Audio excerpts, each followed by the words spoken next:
and welcome back, everyone. Welcome back to another week, another edition here of the PiGosaur Cup. PiGosaur Cup number 37, your weekly dose of PiGosaur Cup action. Of course, just like VIP, with you joined by these amazing players, by the chats, and by my plushies as well. Welcome, welcome, one and all. Exclamation mark, be in the chat. The bracket is stacked, the bracket is live, and we are jumping into the round of 32. We have a lot to get into, but for now, we're going to be focusing on our first series of the broadcast. And spawning in the bottom hand corner of lane lines, we have the American Terran player. We have the Orange Terran representing Detonate. It is Dolan. And spawning in the top right hand corner, we have the Teal Terran player representing Root Gaming, also from the land of the Americas. It is Vast.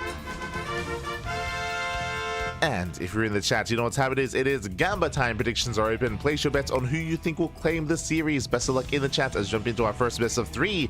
And we'll be going over the bracket after this match as well. There's a lot to get into in regards to where we are headed and what we are looking for.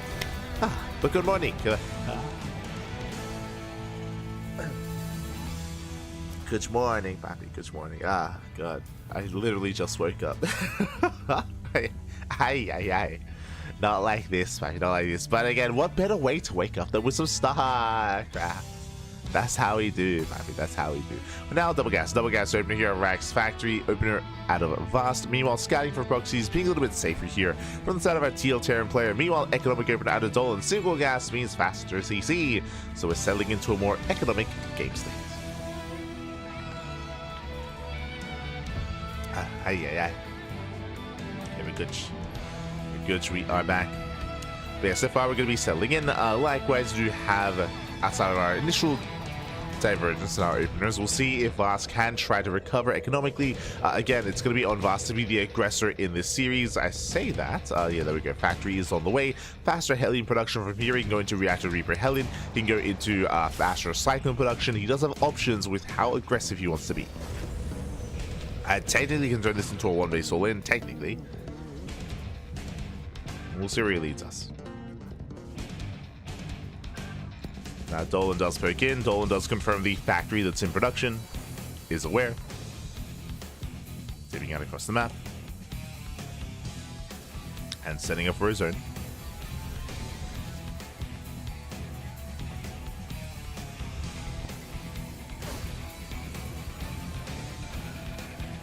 So I hope you've all had a great evening as well. Of course, we were live last night with Awarded TV Monday. We did miss out on the Monday night weekly, so I hope that also went well. I believe that was also, I guess not last night, the night before. All the days they blend together. What's Jesus? No, of course, last night we were live with the StarCraft Evolution League. That's it. But we did miss out on the Monday night weekly, so hopefully, for those of you that tuned into that, hopefully it was a banger. Hopefully it was good, solid. We'll be catching up during the podcast. We'll catch up on it. Likewise, yeah, true. I do have to take some notes. I do have to get around to watching the Fear Dragon interview. True. We'll get around to it. I'll take some notes. As we are, for now, having a bit of a more passive approach. I was curious what was going to be done with the factory. We're going for an earlier tech lab into earlier tank production. Interesting. So just really fast, really early tank production here out of Vast. I'm curious if we do plan on going for an early push. Again, because the tank gun is going to be so high so quickly, there's going to be a timing here where he's going to have, what, like 3-4 tanks where he can move out early on. And we'll see if he does go for said move out. For comparison here, Dolan just now making his first tank as it's getting across the map. Meanwhile, second tank on the way here for Vast. Now expanding a CC on the low ground. Ooh, third CC out of Dolan. Very greedy here out of our Orange Terran player here. I mean, again, this is putting a lot more pressure on Vast. Vast doesn't know it yet, but again, Vast, he has to do something about said economy. He has to have some kind of map presence to delay the bases and to delay Dolan. But now he's still building up. Going for a Reactor to Viking production. Oh, no. So we have a high tank count early on, reacted Viking production. Are we going for a second factory? Are we going to go into mech? It's still an option here for Vast. Is still an option. A little bit concerned.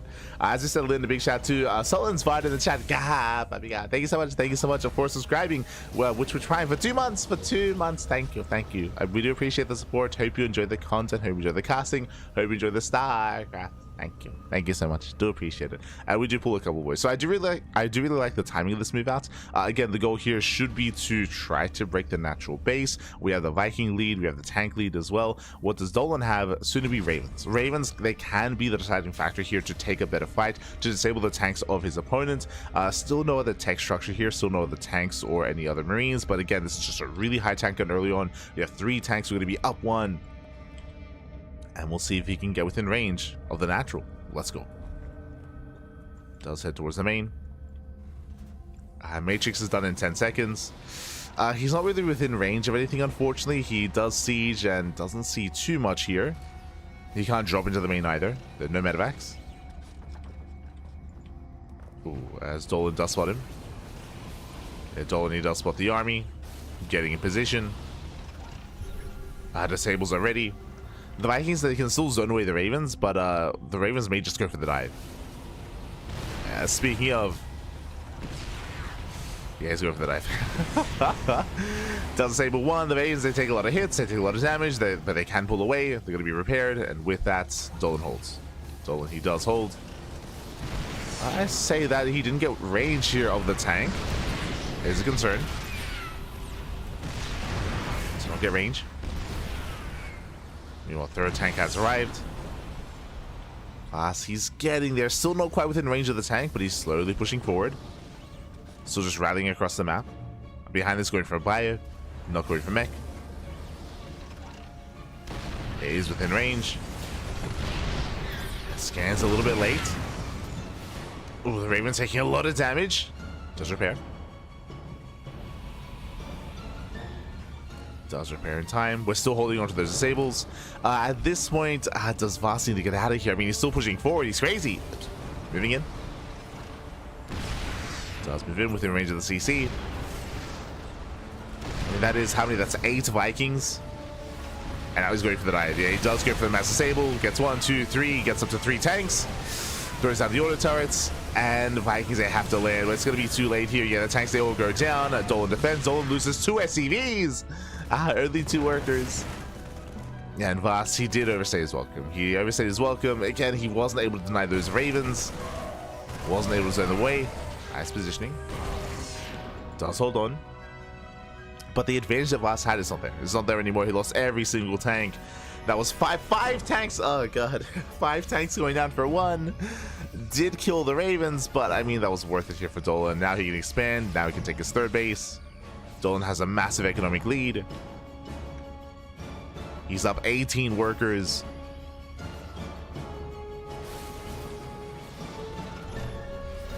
And Voss is in a rough position. Very rough position here. Forced to back up, forced to expand. And my big concern is eventually Dolan's going to move out. And there just isn't really much to defend. He's got 2 tanks. You see Dolan going for a drop play. With a tank.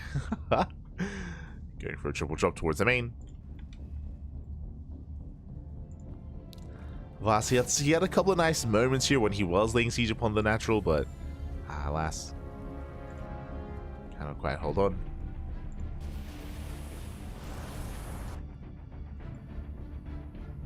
Drop does come in from behind. Gets into the main. Voss out of position. So he's going to be going down. Can go for the upgrades as well. Just Tim's not in. There he goes. So the boys go to the tank as well. GG gets called, and Dolan, he will take game number 1. Whew. GG. GG, well played. It was an interesting build here out of Voss, and again, it had a lot of potential. He was able to gain some ground, able to pick off some tanks, but it does feel like at a certain point he did stick around a little bit too long, just because Dolan was banking up a 3rd Raven and banking up more energy as well. Where that could have still worked for Voss is if he were able to keep up with the movement of the Ravens and zone them away, right? If you remember, Dolan, he actually rotated his Ravens towards the south, came in from that south side instead, and then was able to disable everything. Alas, meanwhile, from the side of Voss, his Vikings were over towards the left-hand side instead, so he wasn't able to deter those Ravens, wasn't able to get those shots off, and wasn't able to stop the disable. GG. GG, well played. With that, we're now getting into our next game. Getting into game number 2. Here we go.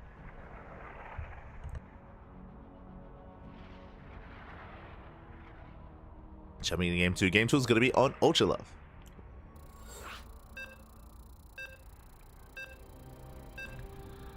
And we'll see if Voss has a different build up his sleeve here. Again, Ultra Love is going to be a smaller map, shoulder rush distance by ground. Aggression can be favored here on this map.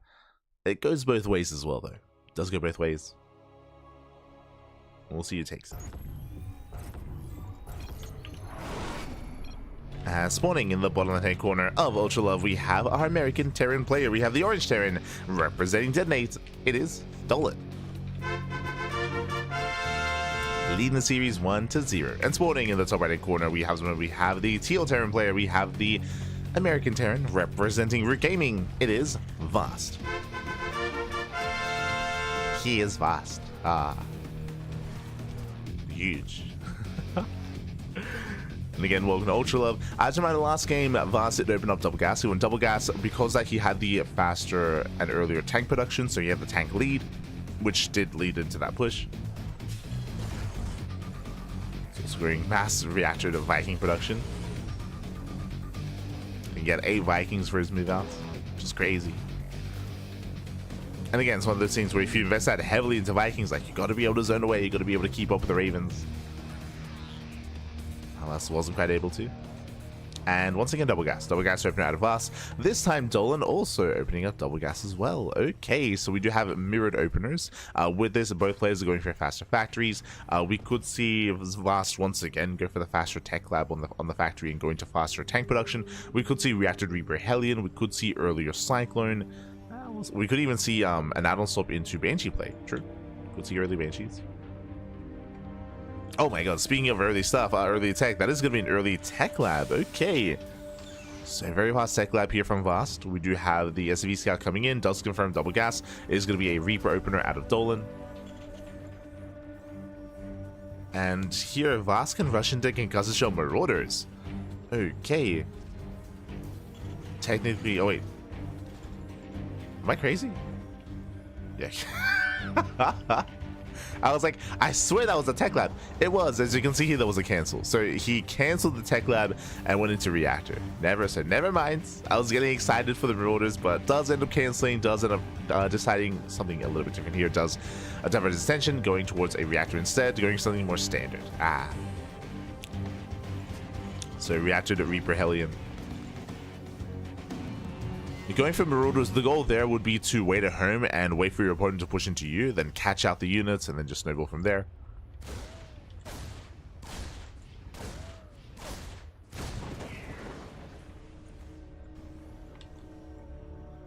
But does change his mind.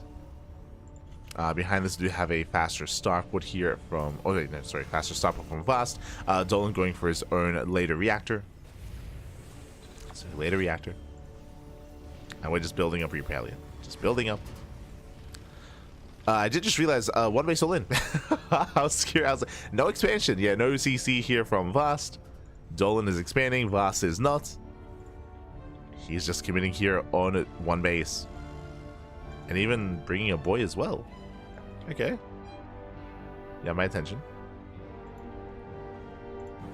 Does move out. Dolan's on the high ground.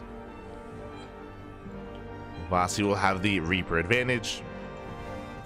Dolan without a bunker, this could be a little bit scary for the defense, but he's gonna have a Cyclone. Like, I mean, the Cyclone just adds so much more firepower here to Dolan's army. Vas will have dive potential, but yeah, let's go. This is almost like the coffee build, almost. But yeah, it's just mass Reaper Hellion with Liberators behind it. Just doubling down, sending everything across the map. Let's go. As fast he's going to push. Looks like he is going for a much later expansion. Will eventually expand, but it's very delayed here for Vast. There you go. Does move out.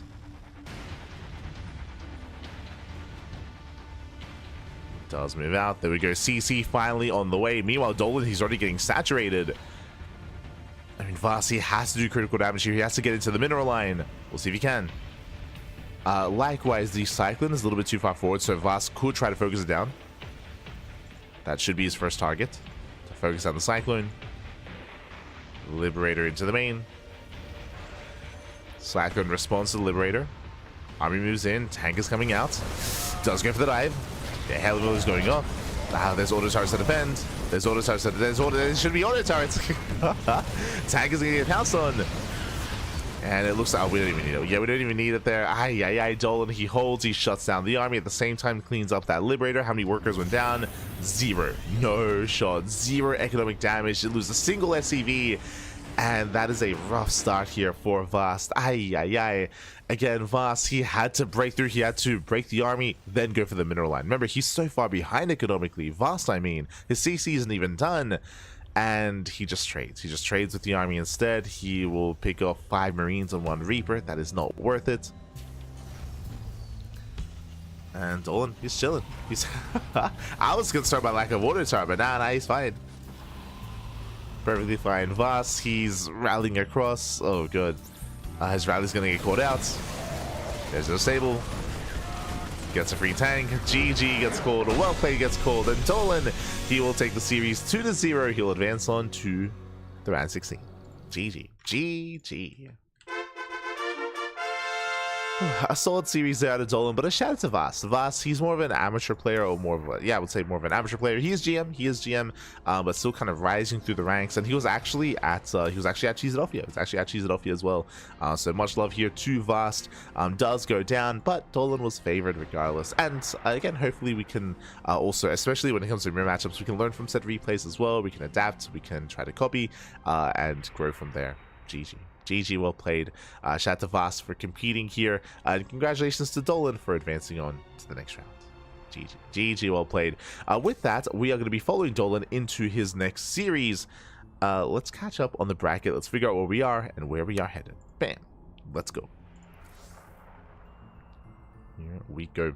So we can start from the top. From the top here, we do have Clem. Clem, he's been waiting in the second round, and we do have Riser. Riser takes down Gref 2-0. Riser up against Clem in the next round in a TVP. Best of luck to Riser. Scrolling down, we have Lunacy. Lunacy takes down Awesome Source. Lunacy waiting for the winner of Bonyo and Rebellion in the next round as well. So a lot of Protoss up here. A lot of Protoss. We got a little bit of Terran sprinkled in as well. Scrolling down, we have Gerald. Gerald takes down Abyss, waiting for the winner of Green Earth and Rough. Percival takes down Leroy, waiting for the winner of Pig and Teardrop as well. Let's scroll down a little bit. As we scroll down, we do have MaxPax, the second half of the broadcast, or second half of the bracket. MaxPax waiting for the winner of Ateshi and Ghost User. We have Ragnar gets a walkover over Master. Oh, I was hoping that Master would compete here tonight. Like, Master is a great player, but looks like Master was unavailable. So Ragnar gets a walkover. Mute takes down Patches 2-0. Astrea waiting for the winner of Acheron and Bomyoja. Meanwhile, we have the one other bracket as well, and this is what I was hoping for. So we have Dolan. Dolan takes down Voss 2-0, and I was looking forward to seeing Dolan versus Shameless, but Shameless did not show. He did not show. We have that one dude taking down Shameless. We'll get in the walkover of Shameless, advancing on to the next round. That's going to be our next series. Dolan versus that one dude. I believe more of an amateur player, and the winner goes up against the winner of Astrea, Acheron, and Bomyoja. That's going to be the portion of the bracket that we're going to be focusing on. Astrea, Bomyoja, Acheron, Dolan, and that one dude. Leading all the way in towards most likely MaxPax. So we have MaxPax as the top seed here of the lower half of the bracket. Do have Clem as the top seed from the upper half of the bracket instead. We'll see if anyone can stop Clem and MaxPax from competing and facing off against each other. We have seen, I want to say Astrea has a recent win streak against MaxPax. I want to say he's beaten him like maybe 2-3 times as of late, which has been crazy. It's I think Astrea, he beat MaxPax a couple of days ago in the Wood TV Monday, and he also beat him in the PiGosaur Cup not too long ago either. I want to say like 2 weeks ago. So yeah, Astrea, he's been on a tear as of late, and of course his PvT has been renowned. He did make Clem smooge a little bit as well during the Wood TV Monday, as they did face off against each other in the semifinals. Clem having a bit of a harder time against Astrea. So we'll see if they do have another rematch here. I'm getting ahead of myself, still the early rounds of the tournament, but we already have our next series. Again, we're going to be following Dolan into that one dude. Thanks for the cast, can't wait to see those 6. Oh, shout out to us. Thanks for competing. Hope you had a great time at Cheese. Hope you had a great time at Cheesedophia. Hope you had a good time. Hope you're able to meet up with everyone. GG. But we are going to be going on a short break. Again, we're going to be following Dolan into that one dude. Just let him know.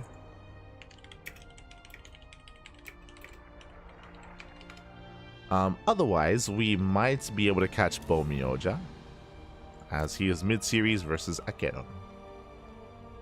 Yeah, the mid-series. Mid-series. It was such a blast. There's whispers of another one soon. Another one soon? Oh, I heard that they obviously Joe wants to work on another Cheesedelphia. My assumption was it was gonna be next year. But yeah, exciting stuff, you know, at 1 December, end of the year, maybe.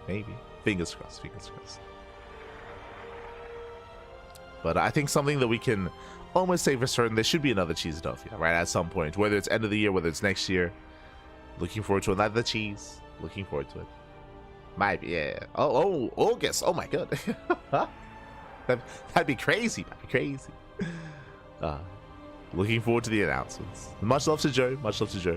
Very passionate when it comes to Cheesedelphia and the NA region, the NAC, the NA scene. But we are going to be going on a short break, and when we come back, we'll of course have our next series. See you soon. See you soon after the break. See you soon.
And welcome back, everyone. Welcome back. Hope you enjoyed that lovely brutal OSC. We have our next series. We have our round of 16 match, and we are jumping right on in and spawning in the bottom right corner of ley lines. We have the American Terran player. We have the Orange Terran representing Detonate. It is Dolan.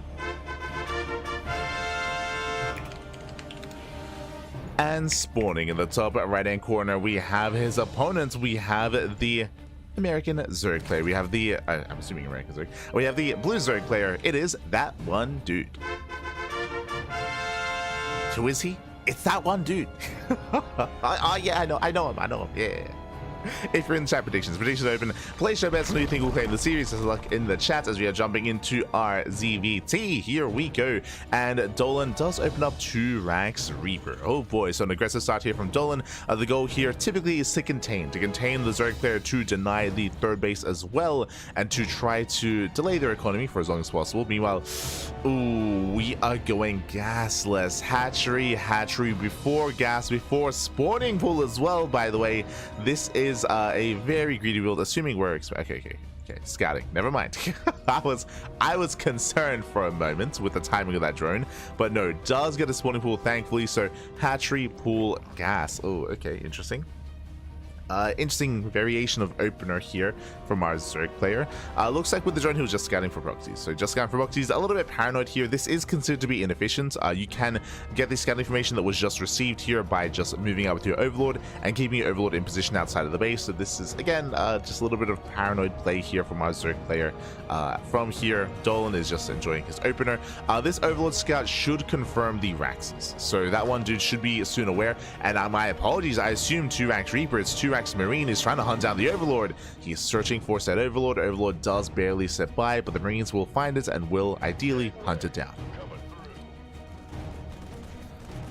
And the Overlord is going to get caught out.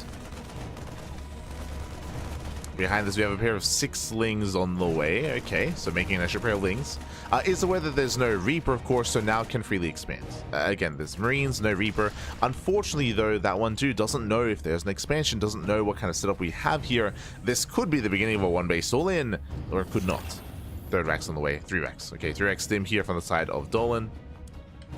Is going to commit. Lings, oh god, yeah, they're getting caught out. They should not have been here, not against the Mass Marine.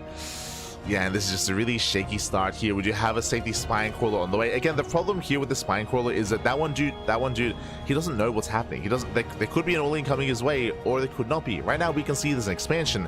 The spine crawler currently is a waste of resources. Like we could just be droning, saturating, getting another expansion, getting a 3rd base here, building up, and ideally fanning out some Zerglings to scout any kind of move out. We can see Dolan's even just getting a bunker. He's waiting for stim. Dolan is waiting for his own 4 Rax Mass Marine timing. Right now is when the Zerg player needs to drone as much as possible, needs to take a 3rd base, needs to drone up while they can, and then be able to afford an army to defend against the later timing that's on the horizon.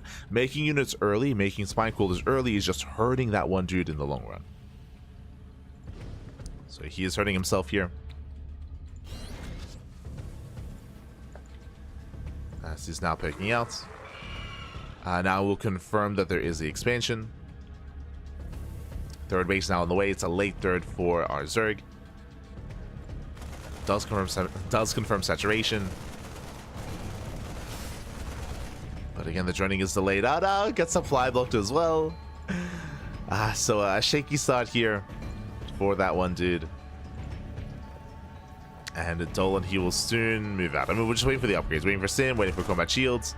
It is going to be a brutal defense. Now, to defend against this, there are a couple of different ways. If we did have a bit of economy and a 3rd base and queens for injections and larva, then you can respond with Ling Bane. Otherwise, you can get into a faster Roach Horn and respond with a Roach Ravager base defense instead. Here, fast lair. Oh god, that's a big investment. That's a lot of resources being spent. Not in defense. So fast lair into a more delayed Baneliness. Gas geysers on the way. And I'll be honest, I don't think that one dude can survive against this Marine move out. This Marine move out, it's going to be brutal here. If Dolan moves out, he is going for a factory, so he might even just wait for starport. He might wait for the starport, might wait for medevacs. We'll see if he does wait before pushing. If he does, then that one dude will have a chance to defend. He's stuck on 27 drones. Again, undersaturated here. The natural, more spine crawlers on the way. I mean, at this point, he has to, right? Like, as I mentioned previously, like, the time to drone was earlier, and the time to drone has passed. And here comes the move out. Dolan catching the Overlord.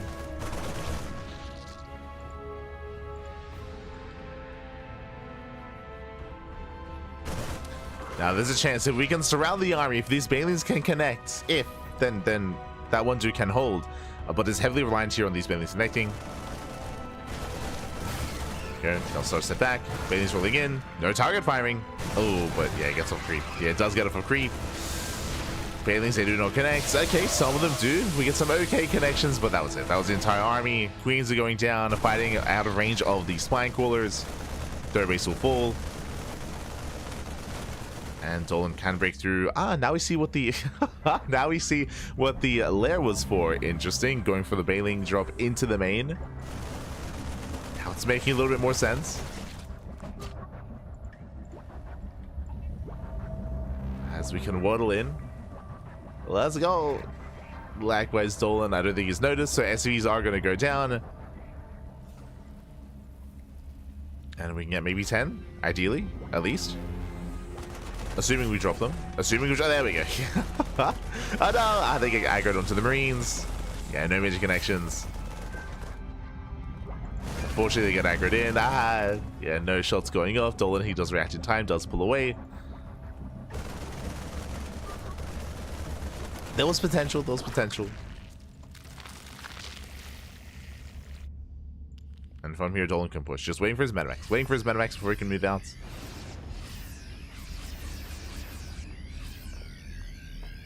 Then he can pull the trigger. Behind us, you have Burrow on the way. That's a creative way to defend, despite being down in supply. True, true. Like setting up these borrowed mines, or the Banelings, I should say, to connect. Like that would be a really fun way to hold. Unfortunately, it's not going to finish in time. Oh, no! Yeah, late switch from Dolan, very late, but GG, well played, as there's nothing left, and Dolan will take game at number 1. GG. Dolan, he does take a lead in the series. Again, it was just a really rough start from that one dude. As we mentioned, unfortunately, he just was unaware as to how aggressive Dolan was being. He did open up 2x Marine, but remember, he was expanding, he was saturating, he was working towards stim, getting a bunker, like he was building up towards a later timing. Unfortunately, that one dude, because he had limited vision, because he wasn't fully aware, he was making spines early on, making links early on, he was delaying his own drone production, he was laying his own third base as well, and because of all those delays, he could not keep up supply-wise in the long run with Dolan. So again, just over-invested into units early on without recognizing that he was safe to drone and safe to expand. GG. GG, well played. With that, we are now getting into game number 2, and we'll see how we can recover, how we can come back. Let's go. Game 2, Ultra Love. Game 2 is going to be on Ultra Love.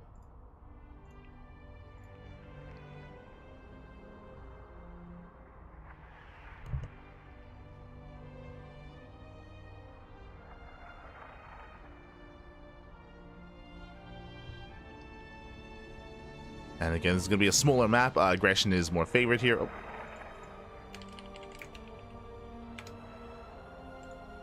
Beautiful. As we are getting into our next game. And it looks like we do have some other updates in the bracket as well. We'll get into it. We'll get into it. The bracket is progressing.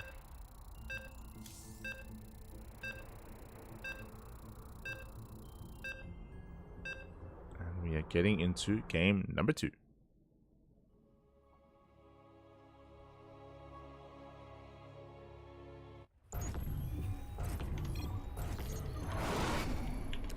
And spawning in the bottom left-hand corner of Ultra Love, we have the American Terran player. We have the Orange Terran representing Detonate, leading the series 1-0. The favorite player coming into this, it is Dolan. And spawning in the top right-hand corner, we have more of an amateur player, more of a dark horse, and we'll see what he can bring to the table. We have our Zerg player. It is that one dude. Who is he?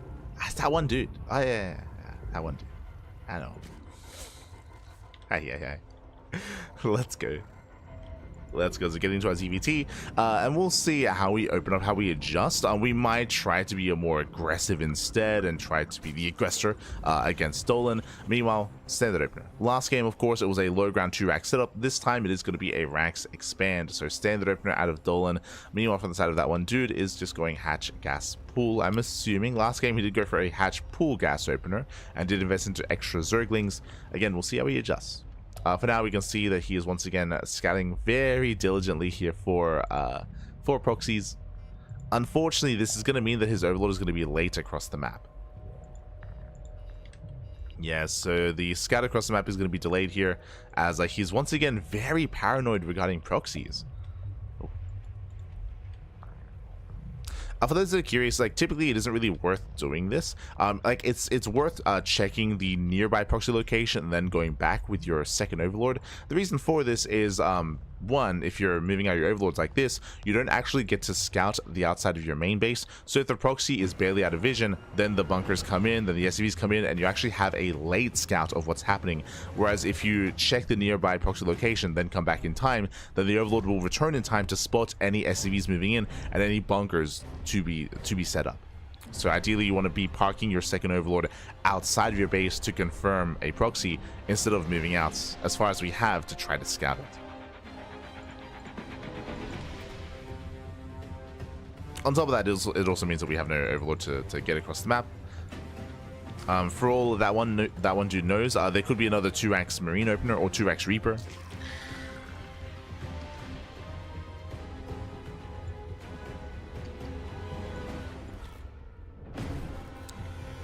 As we are setting up.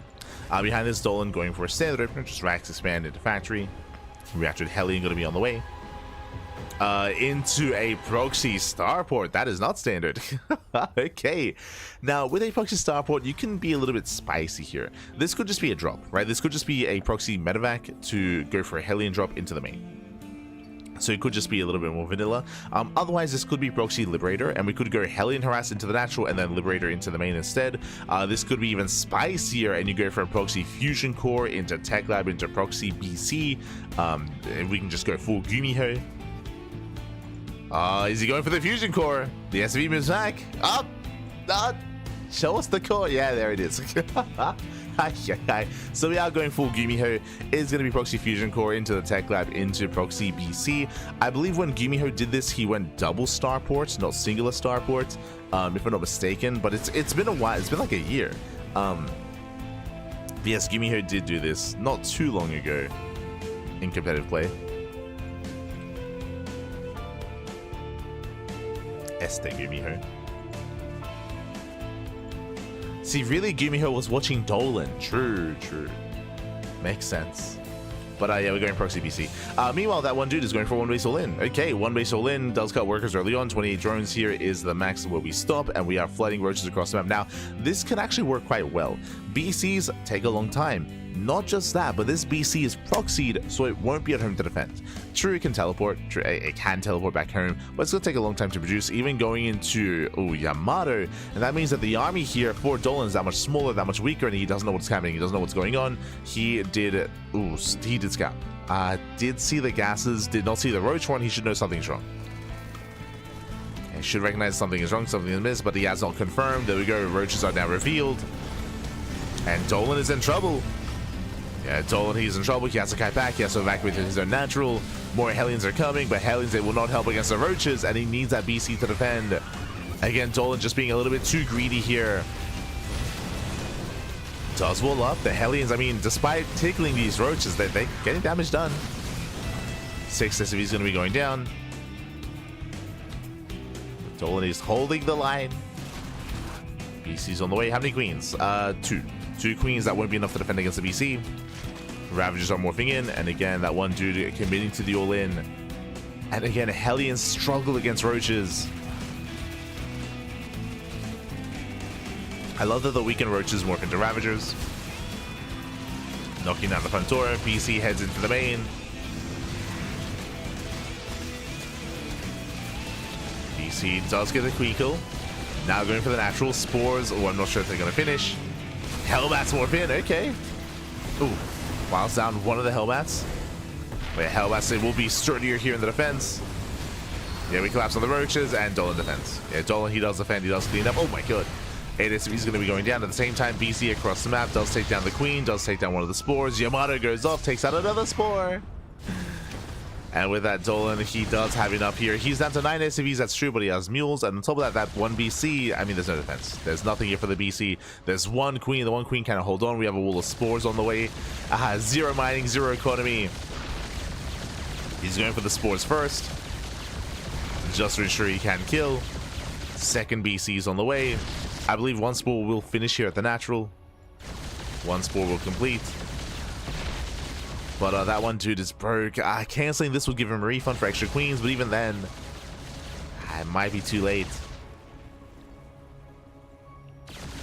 Maybe Yamato's almost ready. Or sorry, there is a Yamato ready. And there's Yamato on the spore. Spore goes down, and the BCs. GG well played.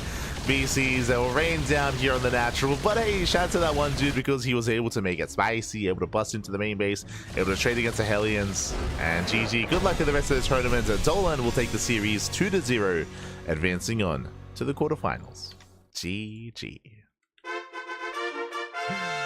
GG, well played. There was definitely potential. There was potential there from the side of that one dude. Unfortunately, he just was unaware of the proxy BC, so he had no defensive setup. He had no spores. He only had 2 queens. If he had an extra pair of queens, if he had a spore ready, then maybe he could have defended, but GG. GG, well played. With that, congratulations, Dolan. He will claim the series, but a shout out to that one dude for, again, having a spicy game here for game number 2 and almost catching Dolan with his pants down. Or he did catch it with his pants down, but he pulled him back up there. Did pull him back up. GG. With that, we are going to be following Dolan into his next series, I would imagine. Let's quickly catch up. Here we go. As looks like there's some updates here. Akedon takes down Bomyalja 2-1, advancing on to the next round, and now is up against. Now it's going to be going up against Astrea in the next round, so it's going to be Akedon versus Astrea. Winner goes up against Dolan. Oh boy, now we have the heavy hitters facing off against each other, and I just slipped in some DMs, and looks like Astrea versus Akedon has not begun. Looks like it has not begun. Looks like they're just about to start, so let us quickly set up and get ready.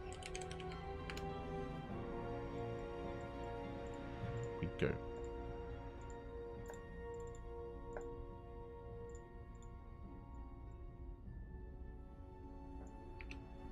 We go. Hold on.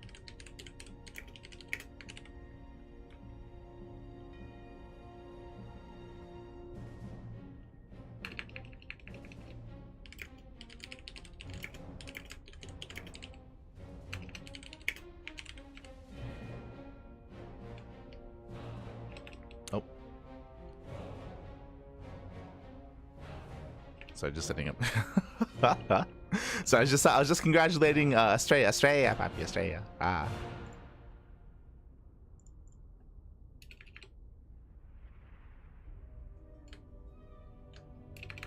For qualifying for EWC. But yes, Astrea versus Akedon is soon to begin, and we're going to be jumping on that series. Winner goes up against Dolan. Scrolling up, we have Mute. Mute takes down Ragnar 2-0. We have MaxPax versus Ateshi in the second round as well. Let's scroll up a little bit here for some other updates. Actually, bam, there we go. We can make this a little bit cleaner. We have Percival. Percival's up against Teardrop. Meanwhile, Gerald up against Greenert as well. Clem up against Lunacy. So the tournament is progressing. Lunacy does take down Rebellion 2-0. Big win there for Lunacy. Very impressive stuff. But we are slowly working through our matches here. Again, jumping into that PvP, into Dolan, into the lower semifinals. So our attention is going to be on the lower half of the bracket. But shout out to, I believe, Dave Testa. Shout out to Steadfast. They're definitely Pig as well. They're going to be covering some of the other matches, covering the upper half, I'm sure, as well. So plenty of other casters, plenty of other matches are being covered. So, let's go. Here we go. As we're going to be going, As we're going to be going on a short break, vetoes are currently underway between Astrea and Gerald. Currently underway. And then we'll soon jump into our PvP. Dolan versus Mutes? Oh, that would be... I mean, that'd be crazy. If Mute takes out MaxPax, yo, that'd be wild. The America's lineup. Oh, him. Yeah, him. You know him. But yes, we're going to be going on a short break. When we come back, we'll have Astrea and Gerald. Again, they're just doing the videos. They're just doing the videos. Once videos are done, then we can jump right on in. So we see you soon. See you soon after the break.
Ducklings, welcome back, everyone. Welcome back. Ooh, oh my god, I just realized this is not a PvP, by the way. But let's go. Welcome back to the PiGosaur Cup. PiGosaur Cup number 37. We are jumping into the round 16. Round 16 match. Again, the winner of the series faces off against Dolan in the next round. And we have our Terran versus Protoss, not PvP, ready for us. Let's go. Let's jump into our round 16 match. And spawning in the bottom left-hand corner, we have our American, typically Protoss, but here he is as a Terran representing himself, currently teamless, but recently, of course, qualifying for EWC, it is Astrea. Recently qualifying for the Esports World Cup, going for the proxy, and spawning in the top right-hand corner, we have the pink Protoss player, we have the American Protoss representing Bing Bong Exports, it is Gerald. Here we go. We are settling in. If you're in the chat, you know what time it is. It is Gamba time. Predictions are open. Place your bets on who you think will claim the series. Best of luck in the chats as we jump into our TVP. And oh no, he scouts. He confirms. He gets eyes on the proxy. I think the pylon may have been within range as well. I'll be honest. Yeah. As the proxy is found, the proxy is shut down, and Astrea will have to go back home, back to the drawing board here, as it is going to be denied, is going to be cancelled. Once again, the probe does come back. Oh, the RNG! Oh! SCV is going to be zoned away. And yeah, I was curious. Yeah, the pylon is within range. So the pylon did see everything here in regards to the proxy. Astrea forced out and throwing down his Raxes back at home instead. The game will continue. Let's go. The game will continue. Again, Astrea just trying to be cheeky across the map. Is denied, is shut down. Likewise, we have a CC on the high ground as well. So economic opener here. Oh, I say that double gas. But economic opener out of Astrea. He does just say 1-1 in gas. I think the second gas was taken initially if we were going to be committing to the proxy. So it does try to adjust. And from here, Gerald, pretty good start. Gerald, he has a decent start here. Those who maybe don't know, Gerald, he's a GM. He's more of a semi-pro player. He's on Bing Bong Exports, of course. He's a good player in his own right. Astrea is favored against him, but whenever Astrea can, he will off-race his Terran. I think his Terran is around 6k. Like, his Terran is pretty solid. It's pretty good. And we'll see if it's good enough to bring down Gerald.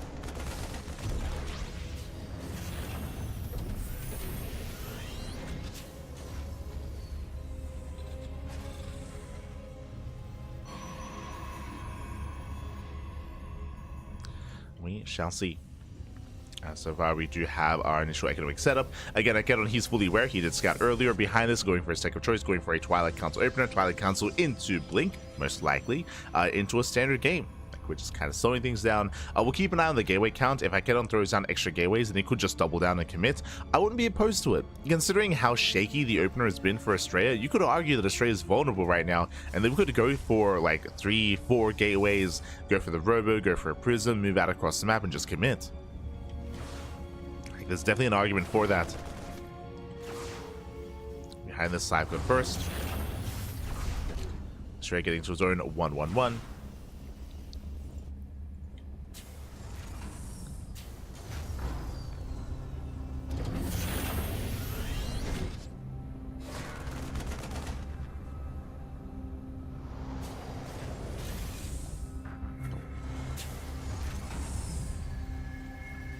Open up.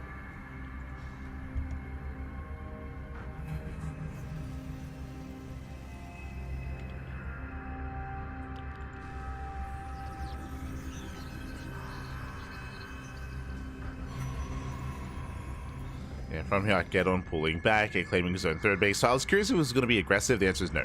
2-gate blink into a third. So a very greedy opener or greedy follow-up here by Gerald. But again, because of the start of the game, you can argue that he can safely get away with this. We'll see if that's true. We'll see if he can. Cyclone does poke in at the third base, and we have the drop sneaking out towards the natural. Straight pulls away. Again, Astrea has had a rocky start to the game so far. Does boost into the mineral line. And how many workers can he kill? Does burrow. Watch up. Doesn't go up. So far, getting 1, getting 2 probes. Nothing major. It's a handful of workers, and the mine shot is not going to get wasted. Ooh, drops in towards the main. With the mine still burrowed. Gerald does notice, thankfully. Baits out the shot. As Astrea gets 5 worker kills in total. Oh my god, Blink is done. Blink completes just in time, and Akedon holds. Did lose 5 workers, true, but it was not for free. Gets 5 workers for 5 Marines, Medevac, and a Widowmine as well. So honestly, good defense. Like, a solid defense here from Akedon. He does hold, he does defend. It was good enough. As Astrea had more of a one-to-one trade. From here, Akedon, he can start to saturate his own third base. He can build up. We have the Forge on the way, Temple Archives, Robo working towards Storm, looks like. Not towards Colossus.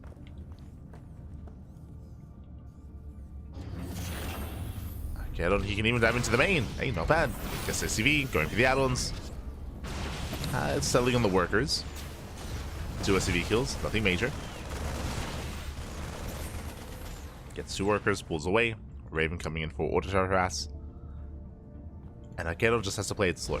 Just calm down, saturate your third base, build up towards Storm, confirm whether or not there's an all-in coming. We can see there's a third CC on the way. We can see there's no all-in, but Akedon has to confirm himself.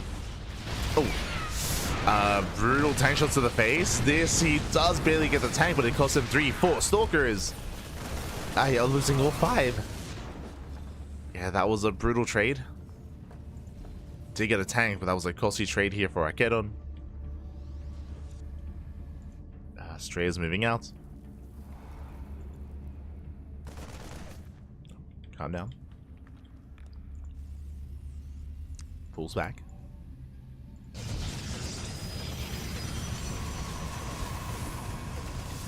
Does pull back, harassing into the mineral line. Getting a couple of worker kills. Does catch a couple of probes.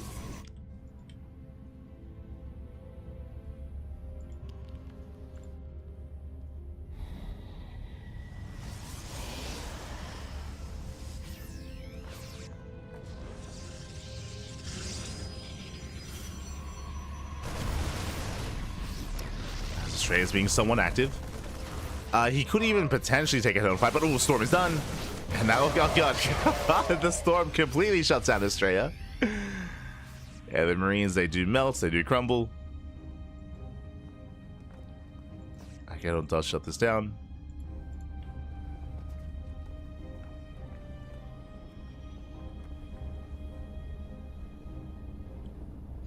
Astrea, he will expand.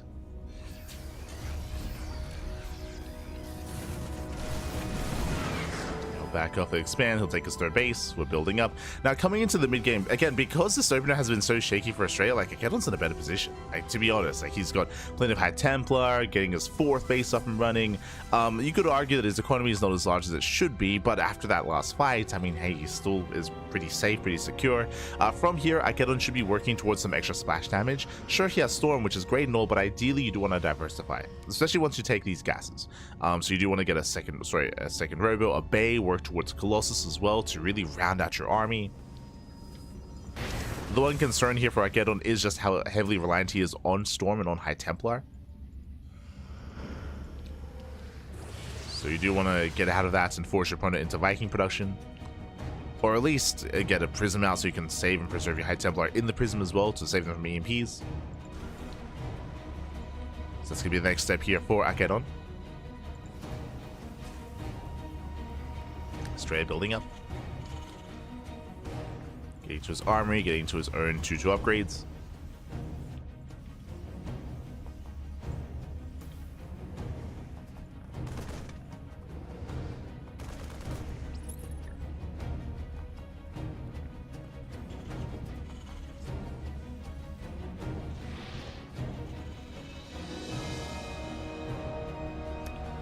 As more ghosts are building up. As the ghost count is getting higher, I'm still getting more and more concerned here for Akedon. Again, he's on 6 gases. We can afford a Bay. How many had Templar? 9! 9 had Templar here for Akedon, so he's just relying on purely Storm. It can still pay off. It's just a little bit more risky. And here we go, Astrea does hit the northern base, forces to cancel. Here it does pull out. Does get away in time. 4 CCs on the way. Oh, Akedon does catch a medevac. Oh, barely gets one. Takes out a medevac. There was a ghost inside. Wait, what? This looks bugged.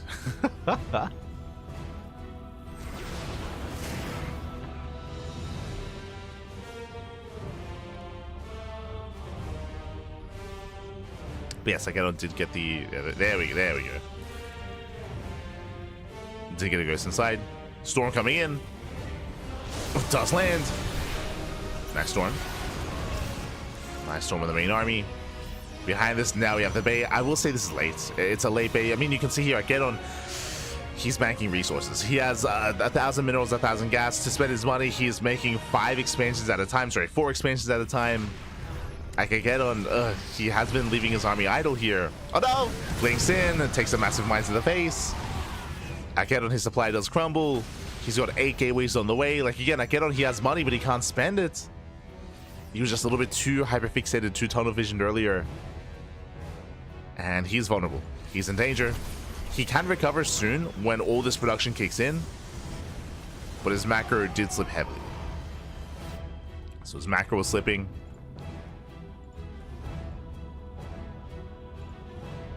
He's getting us up to triple rate of production. Again, he needs those Colossus. Oh, gets a free tank. But the lead that Akedon once had, it's not really there anymore. It's a little closer here. And still goes away with all those storms. Oh god. Wine shots popping up. Cleans up all the wooden mines.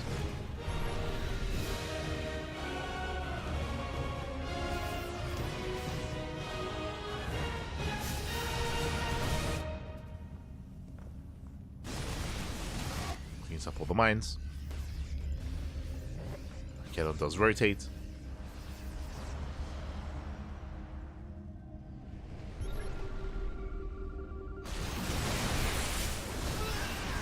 So IEP connects on the main army. Oof, not quite on the High Templar. Storms will send. Oh god, we're spending a lot of storms. And again, Akedon, he should not want to push into this. He should just want to engage and deter move outs while he builds up his Colossus. Oh god, no, the High Templar! High Templar left alone. 5 High Templar go down. Ay. Akedon, he gets caught out. Yeah, he was out of position, and now he is in danger here. He's racing on back. There are a couple of High Templar coming in. Nice storm! Nice storms here in the main army. Storms do connect.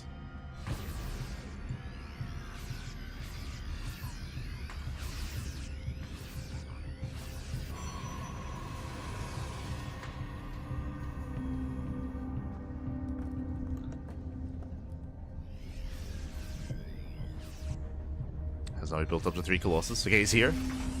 He's got his Colossus. He is down to 6 High Templar. Not bad. Colossus left behind. Have to engage. Nice storm. Nice storm in the main army. Astrea does take the storm to the face. Expansion is denied. Going for the CC.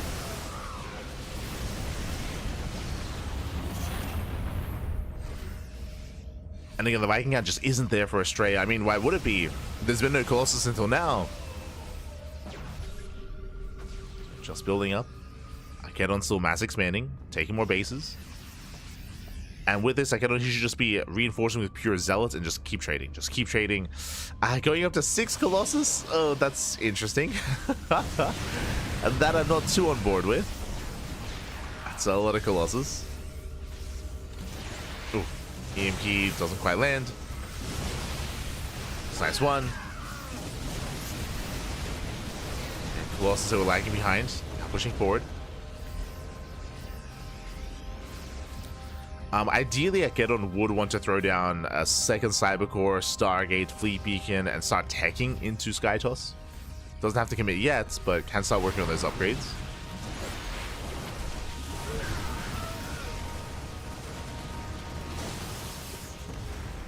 Now they're rotating in.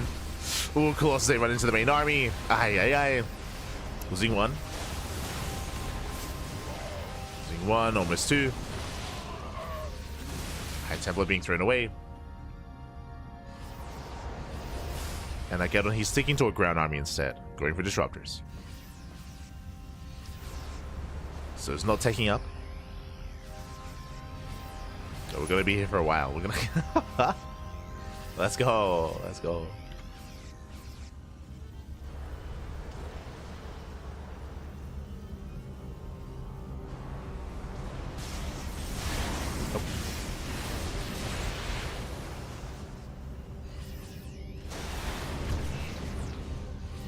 He does connect.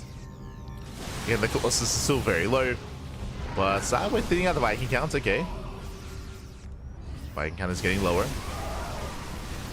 Disruptors moving in. Short Source Novas never goes off. Decent connections, not bad.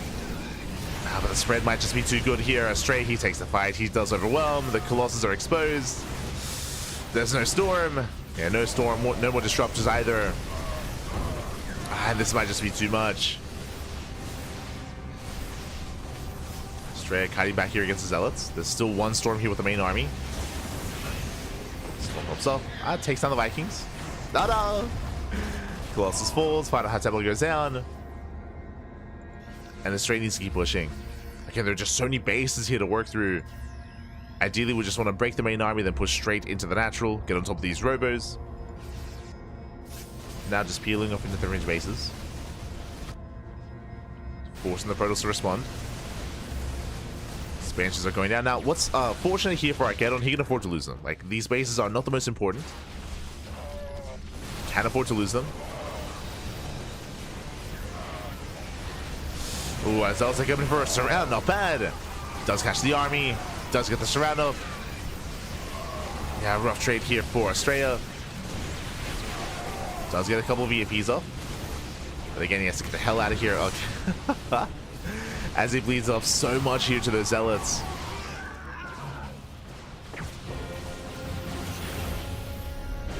Astrea pulls away. Armageddon, he does remax. Colossus have arrived. We're bringing in more Zealots. Has once again going up to 6 Colossus. Aye.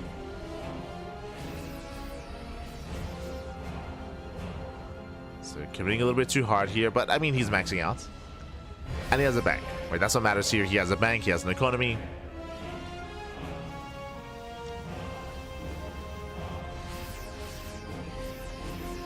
Astrea does not. Speaking of, he cannot afford to lose his base. Does pull the boys. And the Colossus goes down.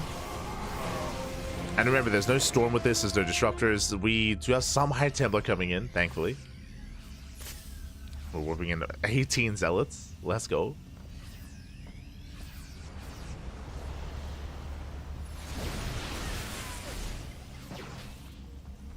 Charges are moving in. Ooh. Storm.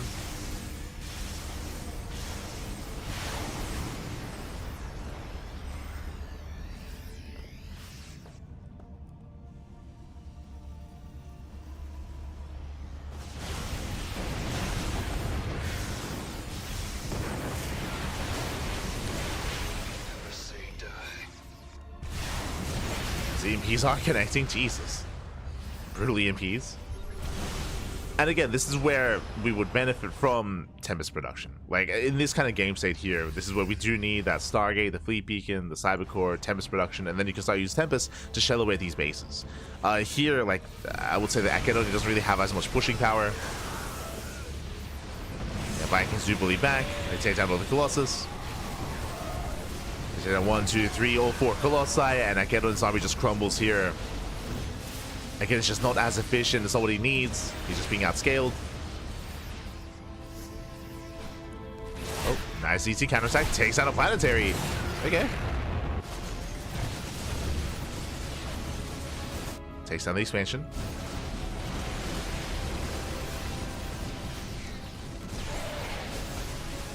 Does recall bottom right. I was gonna say, if you recall top left, that would be big brain, just so we can hit another base and go for another expansion.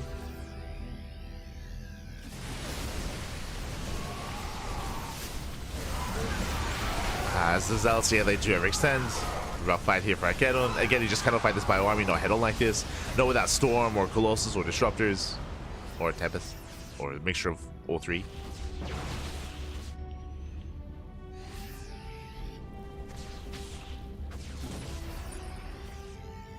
But he can still afford to remax, so even if these are inefficient trades here for Arkedon, he can still rebuild, still remax, killed an expansion, so he still has a bank to work with. Like Arkedon, he can still pull this off. Oh god, still pull this off.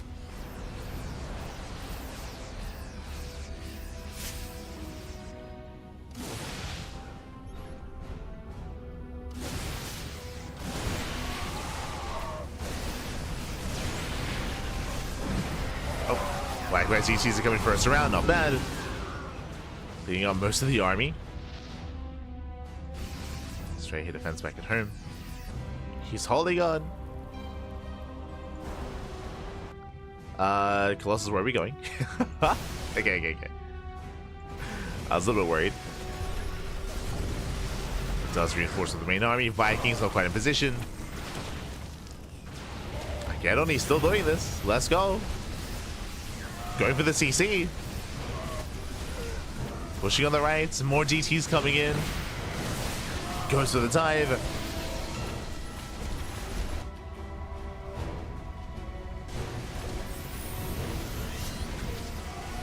So Gerald, he does break through the main army. Gets into the middle line. SCV's going to be going down. Getting 17 SCVs. At the same time, Planetary is going to fall. Nice dive here. Denying any kind of repair. Yeah, just ensuring there is no repair. And I think he's done it. At this point, upon killing 41 SCVs and killing an expansion, 2 expansions, Astrea, he's just running out of money. He's just running out of money. He's just broke. He cannot build up. Not anymore. He cannot rebuild. Arkedon. He's cracked.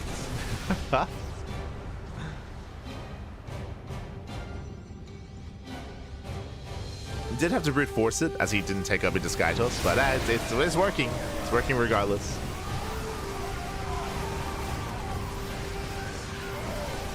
As Vikings attached to Colossus. Final Colossus goes down. The Gateway Army here can still overwhelm.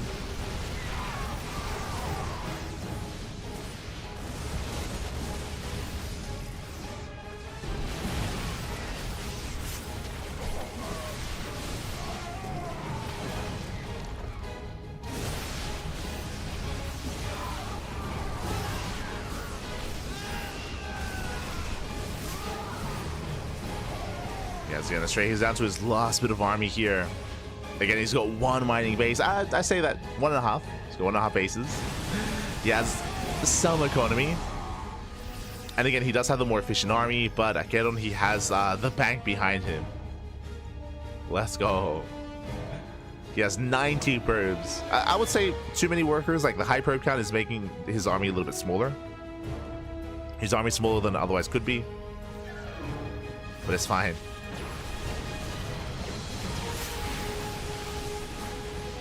Should still be enough.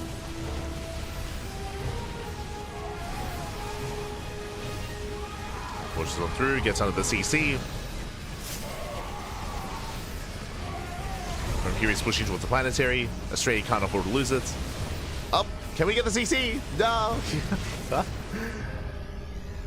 The command center is burning, but it's gonna be saved. Yeah, there's the one boy, the 3 SCVs. They will repair. They'll keep it alive. More DTs moving in, and GG gets called. Arkedon, he will overwhelm. He will take game number 1. He will take a lead in the series. GG. Whew.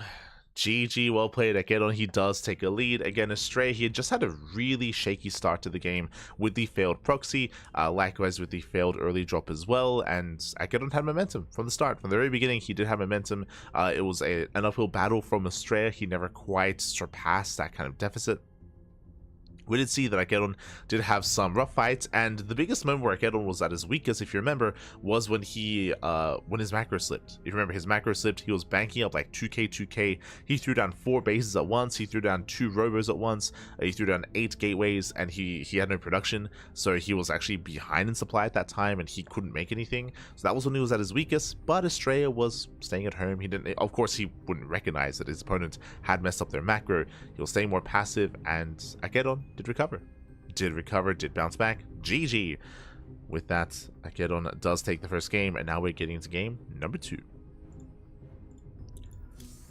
And I would imagine that this time Astrea won't open up with a proxy, especially within range of the gateway. Like, was quite greedy. Was quite greedy. Here we go.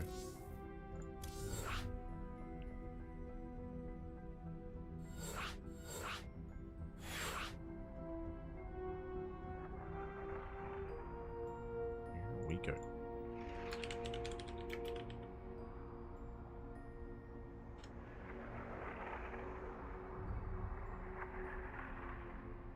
So we're getting into game number 2.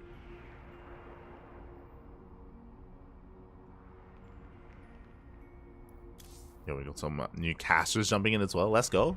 Enki el Hermoso. Aha, he's joining us. He is joining us. And it looks like the rest of the bracket is underway. Looks like MaxPax versus Mute has begun. Looks like Clem versus Lunacy still ongoing. Okay, still ongoing.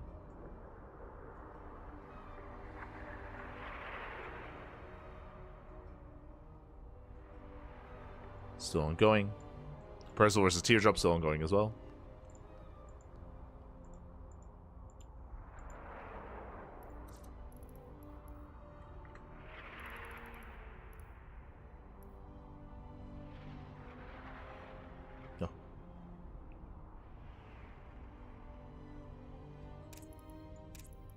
Shall see. But again, I can't imagine he's going to go into a proxy again. I would imagine just a more standard opener, maybe into more aggressive mid game. Shall see. Big honk for Akedon. True. It's popping up. Is this real Astrea? Yes. Astrea's off racing. Astrea, he's off racing his turn. As we emphasized, Astrea, he does off race whenever he feels like he can get away with it. Again, his off race is pretty good. Just to re-emphasize, like last game, he just had a really rough opener and he never recovered. Like he just had a really rough start to the game. And Akedon had map control, he had momentum. But now we're getting into game number 2. And spawning in the bottom corner of Tokamak, we have the American Terran player, usually Protoss, but here off racing as Terran. Down in the series, we'll see if he bounces back. We'll see if he can force the ace match. It is Astrea. And spawning in the top right-hand corner, we have the pink Protoss player, the pink Protoss representing Bing Bong Exports. It is Akedon. Leading the series 1-0. Here we go. And again, he was able to overwhelm, able to gain map control, able to take every single base on the map, mass up to 90 probes, and have a booming economy. But again, Astrea, he had a really rough early game, which allowed for that to happen, which allowed for Akedon to get out of hand, to get out of control. This time, the Rax is back at home. This time, no proxy. No proxy out of Astrea. So he's going for a more standard opener. Double gas. Oh, double gas opener. So Astrea is going to be more aggressive this time. With a double gas means earlier factory. It does mean that we can turn this into something more aggressive, even heading towards a 2-base all-in. It's a little bit early to call that, but again, we'll see what Astrea brings to the table. And if Akedon can keep up. If you remember last game, Akedon, he also went 2-gate blink into a third. If you recall, he went for that after the successful early game, so he got away with a lot of greed as well. Got away with a lot of greed.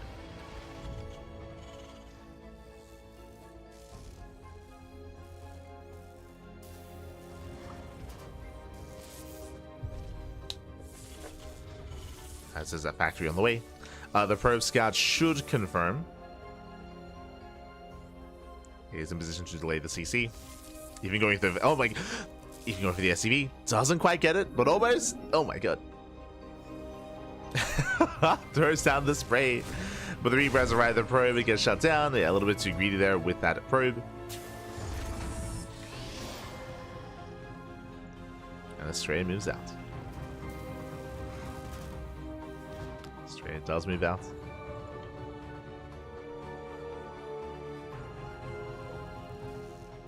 Behind this going Reactor. Okay, so Reaper into Reactor. From here we can go into Reactor Reaper Hellion. Into Hellion Aggression. Going for the starport. Getting into his own 1-1-1. Waiting to see if we go into that Tech Lab or if we go into Hellion Production. With a mine, okay. So it's going to be Reactor Marine into mine. Ooh, probe goes down. Nice snipe. Delays the tech. Does delay this Twilight Council.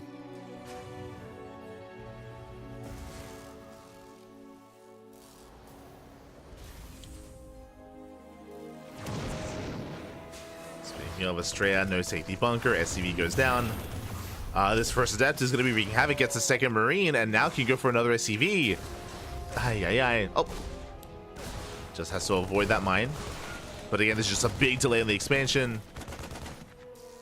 Yeah, brutal delay. Oh my god. Oh, will go down to the mine, but takes down the Reaper and takes down the building SCV once again. So stronger start for Arkedon.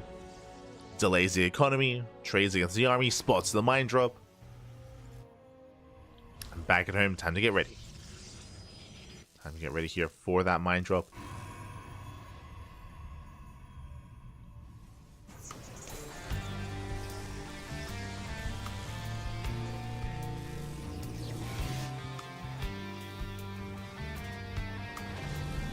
Behind this, we got 2 more gates. Thankfully, we're not being too greedy here, so it's going to be 3 gate blink. Last game was 2 gate blink into a third. This time being a little bit safer. Mine drop is moving out for Astrea.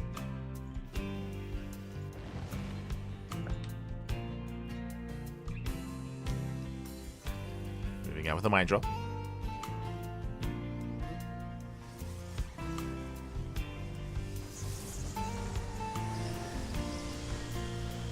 Let's boost into the mineral line. Oh. Dust boost in. Probe dust tank.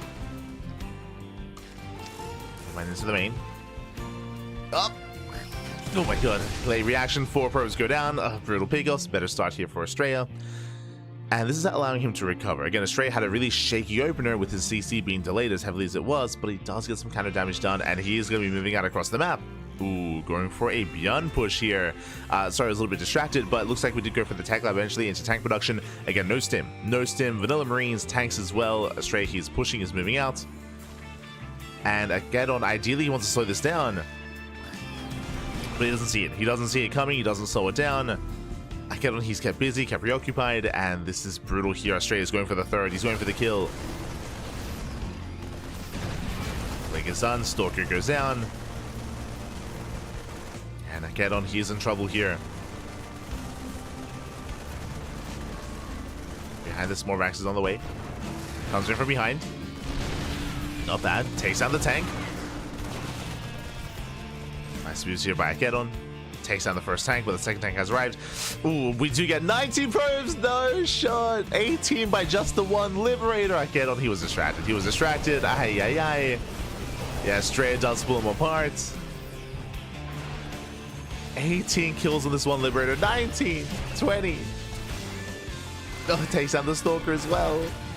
And GG gets called the MVP Liberator, and Astrea, he will tag the series 1-1. We are going to the ace match. Whew, GG. We're going to the ace match, going to game 3 again. Astrea going for a much more aggressive build this time, opening up double gas, going into the initial mine drop, into the early tank push. Again, this is a tank push without stim, with only Vanilla Marines. Designed to break the third. It's designed to break the third base.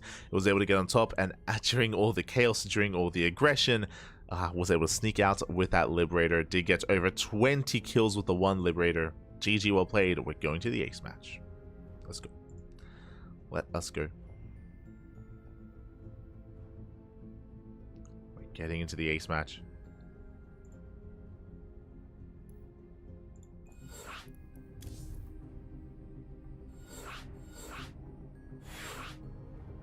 And we'll see how the story ends. We'll see if... Oh!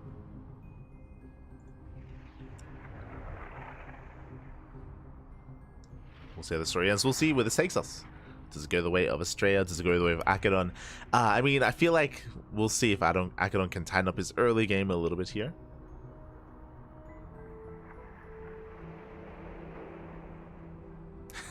Oh no. Astrea saying I'm getting wrecked. Did you see the first adept? We did see it. We were emphasizing it. That first adept was crazy. Oh no.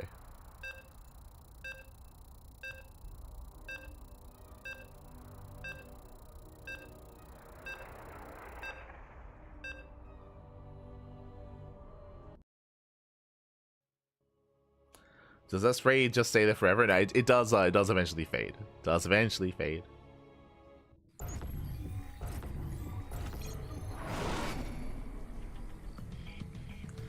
And here we go, spawning in the top left-hand corner. Top left-hand corner here of Incorporeal, we have the American Protoss player off racing as Terran and committing, of course, to Terran. Ooh, tying up the series 1-1, getting into the ace match. Bringing us to the ace match, it is Astrea. And spawning in the bottom right-hand corner, we have as opponent, we have the pink Protoss player with the American Protoss representing Ping Pong Exports. It is Akedon. Here we go. Whew. Let's go, baby. Let's go. As we found ourselves in the ace match here. And again, can Akedon, can he pull off the upset? I'm sure MaxPax will be very thankful. He's like, oh, por favor, back. Someone stop this man. Kill him. Ah. Save me from the PvPs. He can do it. Could pull it off. But now selling in single gas. Okay, single gas opener, so rack expand. Economic start here from Astrea. Does open up economically. Meanwhile, I get on back at home going for his own standard opener.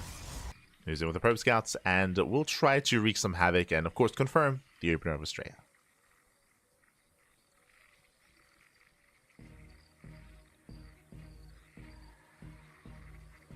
So confused Astrea's Terran. Yeah, Astrea's Terran. He was committing to Terran for this series. After he lost game 1, the other casters were asking him, like, yo, you gonna commit to Terran? He's like, yeah, it'd be BM if I switch back to Protoss. Like, it'd be... Like, you gotta commit back. He's like, yeah. See, Astrea, even when things are looking down, he commits, Babby. He commits. He's there for you. Aha. Reliable. Doesn't get the probe.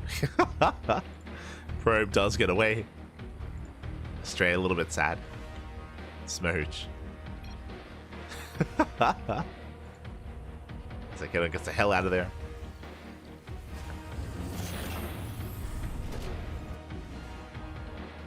Behind this settling in.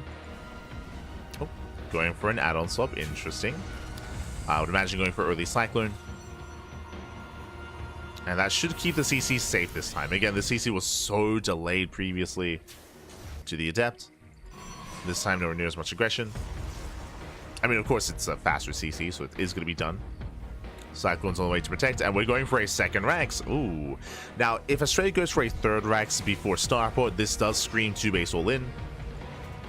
So, again, especially after game 1, looks like Astrea does want to be more aggressive, more assertive. Makes sense. Do you think that's where Akedon is maybe at his weakest? Is that early to mid-game? Let's get eyes on the add-ons. Cyclone has arrived. We'll catch out the Adepts. Brutal pickup. Adept goes down. Astrea can now expand. And we're going for the add-on swap. We're rushing into Stim. So really early Stim here from Astrea. And again, we're waiting for that third Rax. Waiting for the third Rax.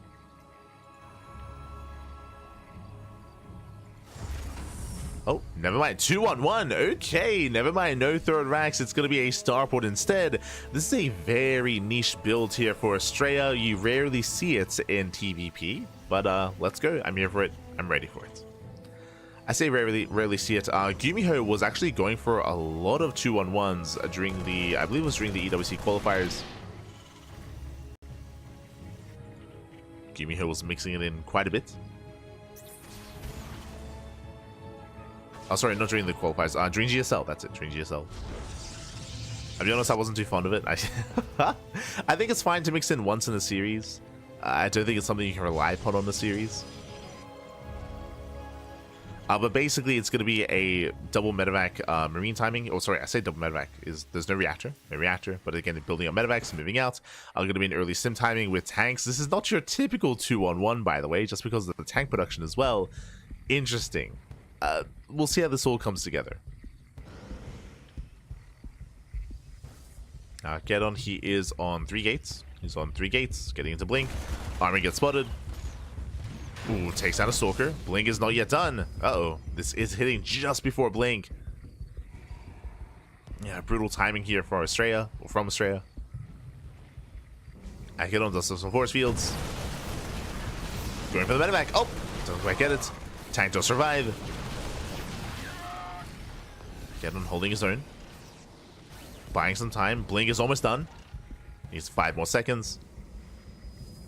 Likewise, has to be patient. Wait for the army to come off the ramp. To come up, then he can force field. Waiting for the moment. Oh, does break in. Ooh, snipes the medevac. Very nice. Takes down the medevac. Takes down the cyclone as well. Yeah, straight. He has to commit to dust him in. Potential to brutal. Oh, waiting for extra warp pins. No, just committing in. Yeah, does go for the dive. It takes down the tank, but where are the warp pins? Yeah, the macro is slipping. The warp pins are available. We need to warp in, Bappy. There we go. There we go. Warping in as much as he can. Okay, he's on 4 gates. I get on. He's holding. He's holding at the same time, liberating into the main. This time he does notice. This time he pulls away. I get on. He's on it. Liberator does reposition. Oh god, does reposition to the main. Ooh, and Astrea, he has too much. Yeah, he has too much here. Again, I get on. He's been missing warp-ins. He's been trying to warp in stalkers. He has excess minerals. Liberator gets 3 probe kills. And Astrea breaks through. Yeah, he breaks through. The boys are being pulled. I get on getting desperate. Ay. Takes down all the tanks, but for 20 probes, 20 workers go down. Liberator finally falls, but that is brutal damage. And remember, Astrea, he's expanding. He's getting a 3rd TC. He's been building up, teching up as well. And he got what he wanted. I mean, I say that, ideally he wanted the basis of the expansion, but hey, he settles for the mineral line.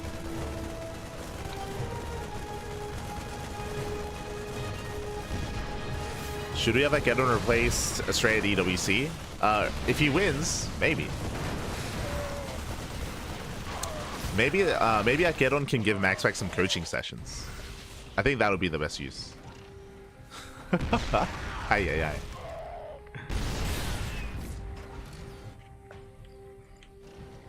We'll pay for it. As Astrea breaks out. Astrea breaks out, catches the stalkers. Ooh, catches all 3.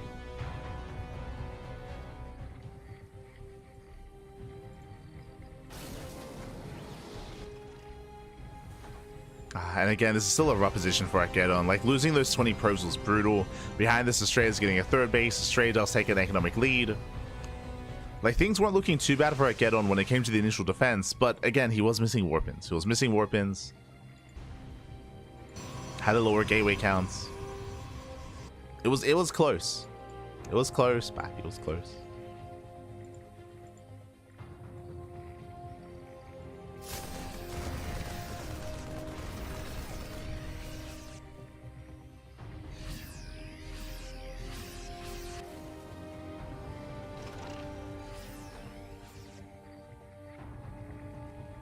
And from here, Astrea just getting further ahead. 4 CCs on the way, building up more bio. Gedon, he has a ways to go here to recover. He does have Storm, true. He's got 3 High Templar. Now, if the Storms can connect, if he can land some juicy Storms here, then he can take a fight. Currently out of position, is rotating over. He's keeping up.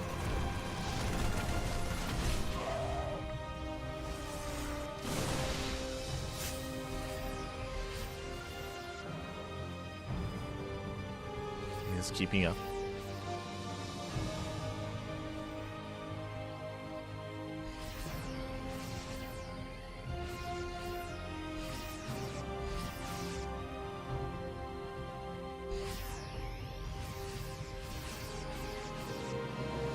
Ghost Production's on the way. The game from here can slow down. Like right now, there's no pressure on Astrea to push in. Like he doesn't have to push into these bases here. He can just calm down, tech up, take more expansions himself, and be the first to max out. I will say there is pressure on Astrea to deny this expansion though. He cannot let Armageddon freely get a 5th base. Oh. Little tank shots. Astrea is now moving out, and again he has to make sure that Armageddon does not expand. He's rotating over. He's going for the 5th. He's going for the 5th base. Ghosts are building up as well.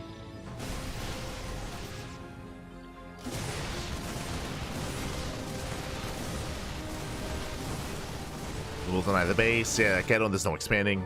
Not like this. He's just contained. Does have a couple of High Templar left over. I mean, that's 5. From here, he'll need some more splash damage regarding Colossus. Getting into Colossi. Astrea claiming his own 4th. Again, Astrea, he will soon max out.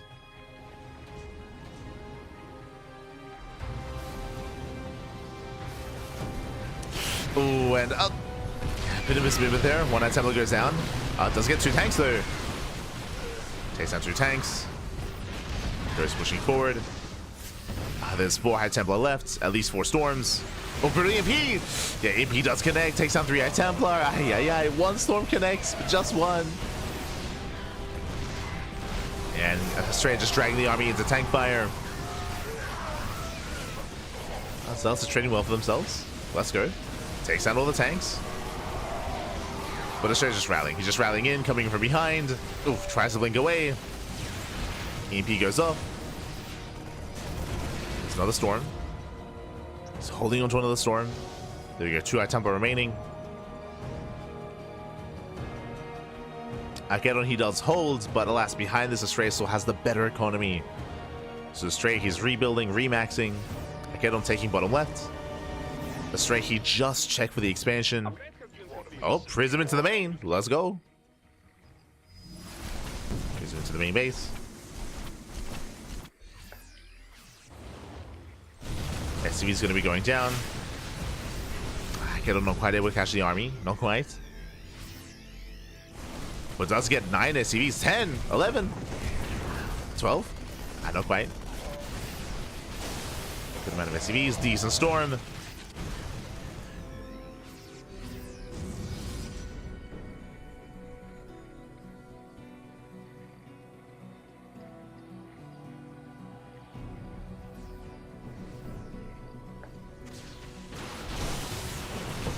Trail, toss that forward. Sorry, get uneven. 18 SCV kills, not bad. Takes on 18 workers. Astrea still has that supply lead. But this is very nice damage. And what's important here as we get across into the main base and a push towards the right hand side is the 5th. Right, the 5th base throughout all this is now safely getting up and running. Astrea has been kept busy, but we cannot take a fight like this. No, no, I cannot. Get out of here. Yeah, he cannot take this head-on fight. Loses 2 High Templar. The Prism gets shut down as well. Oh, oh. Does not get away. It does not get away. Ay, ay, ay. These were a couple of nice moments here for Armageddon, but he's getting surrounded. And from here, he's getting locked down. Not like this.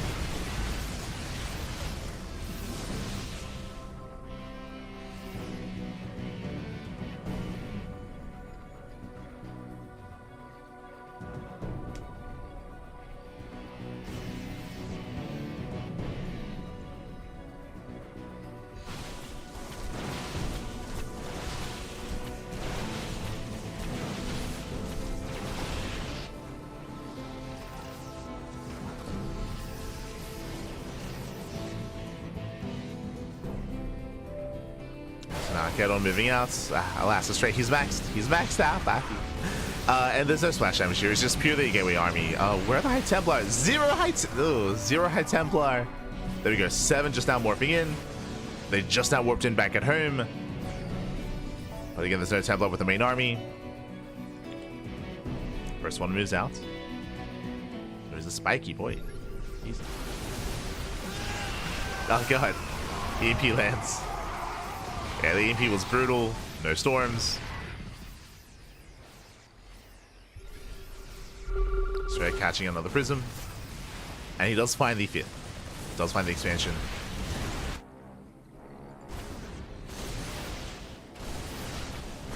And momentum still heavily in favor of Astrea.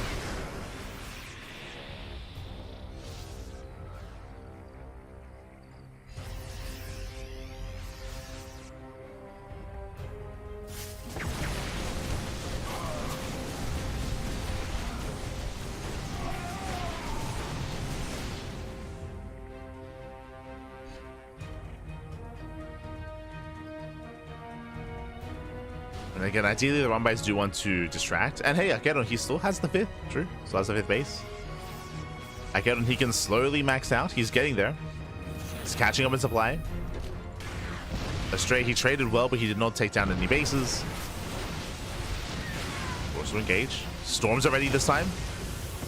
We have a zoning storm. Oh no! That's High Templar exposed. He gets 1, he gets 2, he gets 3, he gets all 4. Barely 1 survives. But a better trade here for Astrea, catching out the Archon as well. Ay, ay, ay. Finally, we have the first Colossus. Finally. We needed them for like 10 minutes. Like 6. Colossus on the way. We need something other than just High Templar. They just keep getting EMP'd.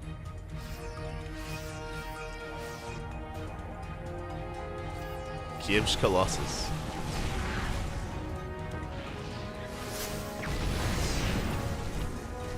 Chase the main army. Top left hand base was delayed. Was denied. Force to lift. Storm coming in. Astrea does respect the High Templar. Gets the hell out of there. Pulls away. Oof. Storm does connect. We've got the 1 Colossus. Oh, is he trapped? No shot. No, is he stuck? Oh god, that's a very awkward Sim City. Oh no. I think he can move out, right? It's like you can walk over pylons, right? Am I crazy? Are we trapped? Fields Colossus, man. Oh no. Get him out of there. Get him out of there, Pat. Oh no. Yeah, Midrhine's gonna be going down.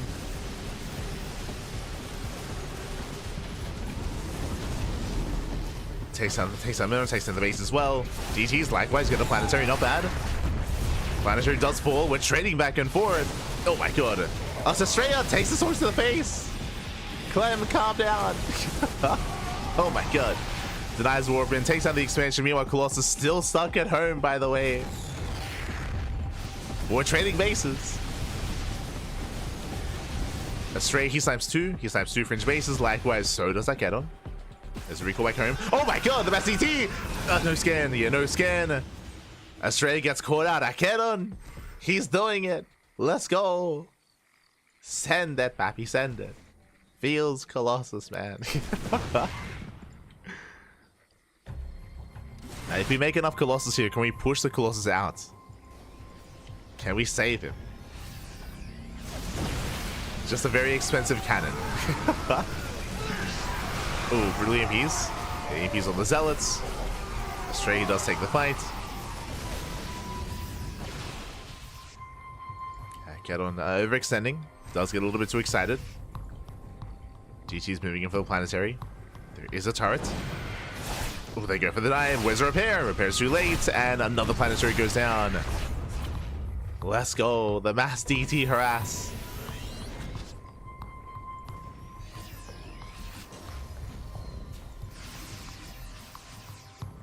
Okay, now bases. Likewise. Ooh, storm on the main army. Storm on the... Jesus, the storms are brutal. He stands in the storms. Still takes the fight. Still barely tanks it. Again, we're getting very scrappy here. The base is cancelled. We're getting scrappy. Ooh. Okay, hatching out 1, 2, 3 Metamax. Get on, he's not going to stop. Remember, there's no planetary this time. Get on, he can keep pushing. He can try, but again, no storms. Storms are coming in. DTs as well. It dives on the tank. Storm on the main army. Oh my god, the storms! The storms are popping up. Akenon. Let's go. Yeah, it's so close here. Alas, the ghosts, they survive. They take the fight. Do EMP. Astrea survives. And base-wise, where exactly are we? So Astrea, he retakes top left, so he does have half a base here. He has 2 half bases. He does claim 2 fresh expansions. At the same time, Akenon, 1 fresh mining base. 1 full base here on the right-hand side is up and running. This is helping sustain Akenon. At the same time, Astrea, he's going for it. Uh-oh. 1 orbital goes down. DT will deny the CC. Nice EMPs, make sure that there is no recall. And no recall, going for the mineral line. Akenon out of position, is racing back home. The base is going to fall. We just spoke about this. Akenon, this was his base. This was his economy.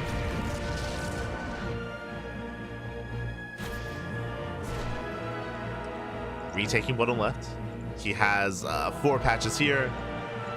4 patches here. So some mining.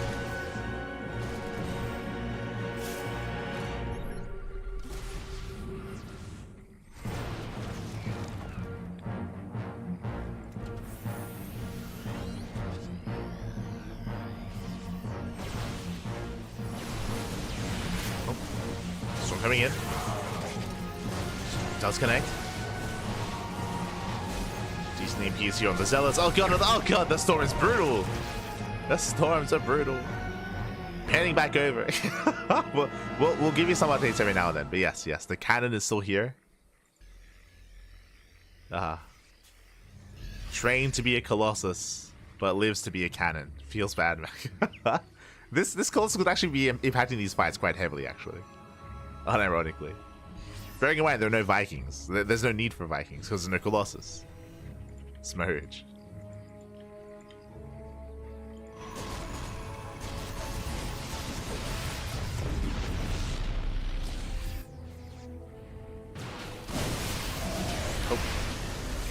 Does catch out the army. Nice EMP. Yeah, better fight here for Astrea, but the storm's coming in.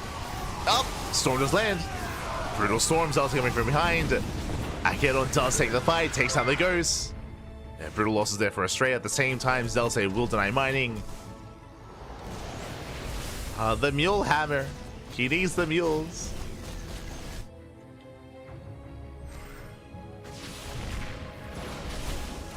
Yo, shout out to Nikita. Thank you so much. Thank you so much for subscribing. Do appreciate it. Hope you enjoy the content, the casting, the StarCraft. Thank you. Oh yeah, rough fight here for Astrea. Bleeding out far too much. Force to pick up, force to pull away. Recoil the Colossus or War Prism. I should emphasize, oh, that's a kill. That's a kill in the CC. Akenon, he's popping up. But the reason why we haven't tried to save this is because Akenon hasn't noticed. Like, there's just been non-stop action, non-stop aggression, non-stop engagements here. So Akenon, he just hasn't panned over, so that's why it's still there. As it has been a very intense, like, 10 minutes. Oh my god. Storm connecting once again. DT on the left-hand side doesn't notice. No scared. The CC, it goes down to 1 Dark Templar. Yo, and I think he's done it. Akenon, I think he has done it here. Astrea down to barely any mining. Akenon, he has a fresh, well, I say fresh, he has a more healthy base here, bottom left. I don't feel like we have to transfer right now, by the way. We still can mine. We see. Come back, pup, come back. But he's transferring over.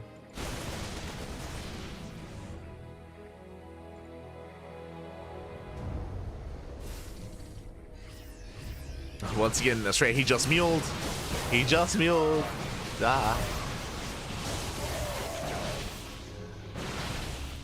Storm Zone. And again, this is going to seal the deal here. It takes out another expansion. Expands back at home as well.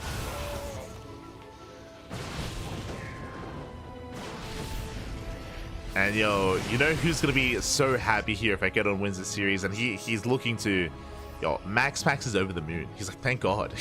So, hi. How he can win the tournament? It's crazy.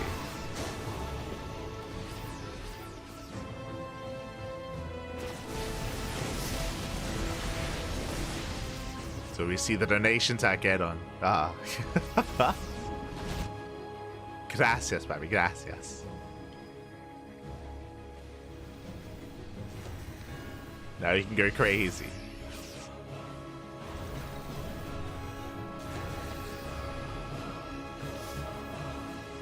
Storm here is moving in, catching on the Medivacs.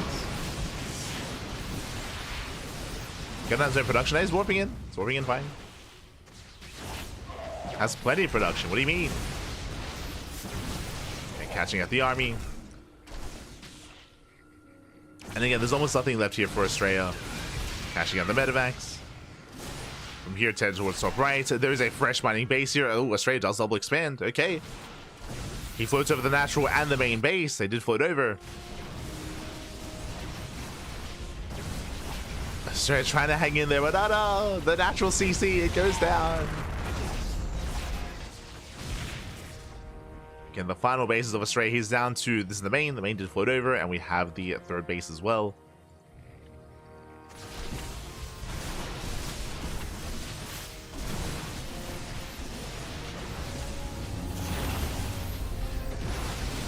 How does the saying go? Don't catch your mules before your CC lands. Let's go.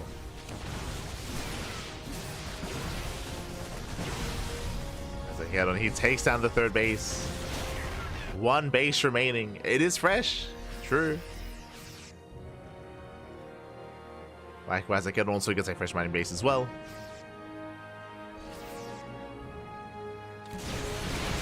Nice EMPs.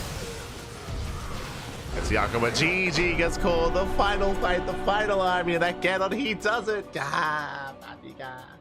He does it. Takes the series 2-1, advancing on to the quarterfinals. GG. GG, well played. Congratulations here as Akedon, he does claim the series. Very well done, very well played, as he does overwhelm. Again, a very intense back and forth. Honestly, one of the closer TVPs that we've had in quite some time. But GG, well played, very close, very tense. Congratulations, Akedon, he will claim the series.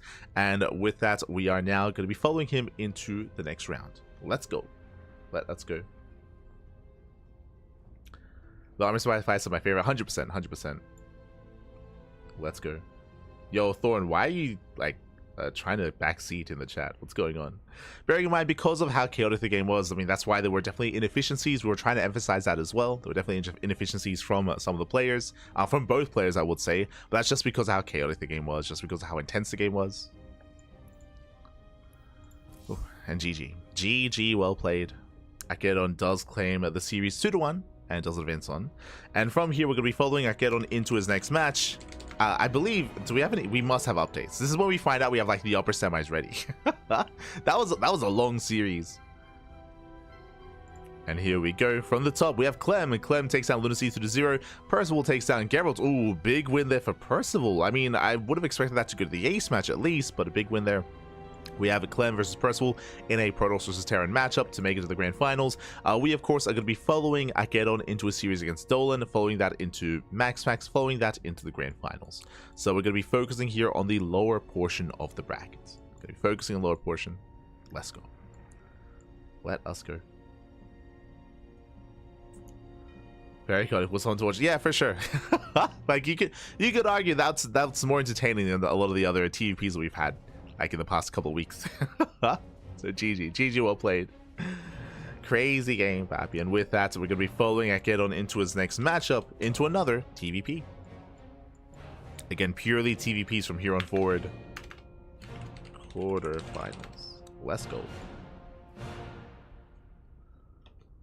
Let us go. And again, I'm sure there's someone covering Clem versus Percival. I think Steadfast, he's in that series. If I'm not mistaken. Yeah. Steadfast and Rockless. Rockless is casting in Brazilian. Steadfast casting in English, I believe. And they're both going to be all over Clem and Percival. Meanwhile, we have our own TVP. Let's go. When it comes to our matches, I believe we're joined by Pig, we're joined by Dave, I think Enki's with us as well, I think Bomyocha, like we're all piled in. We all know what to cast.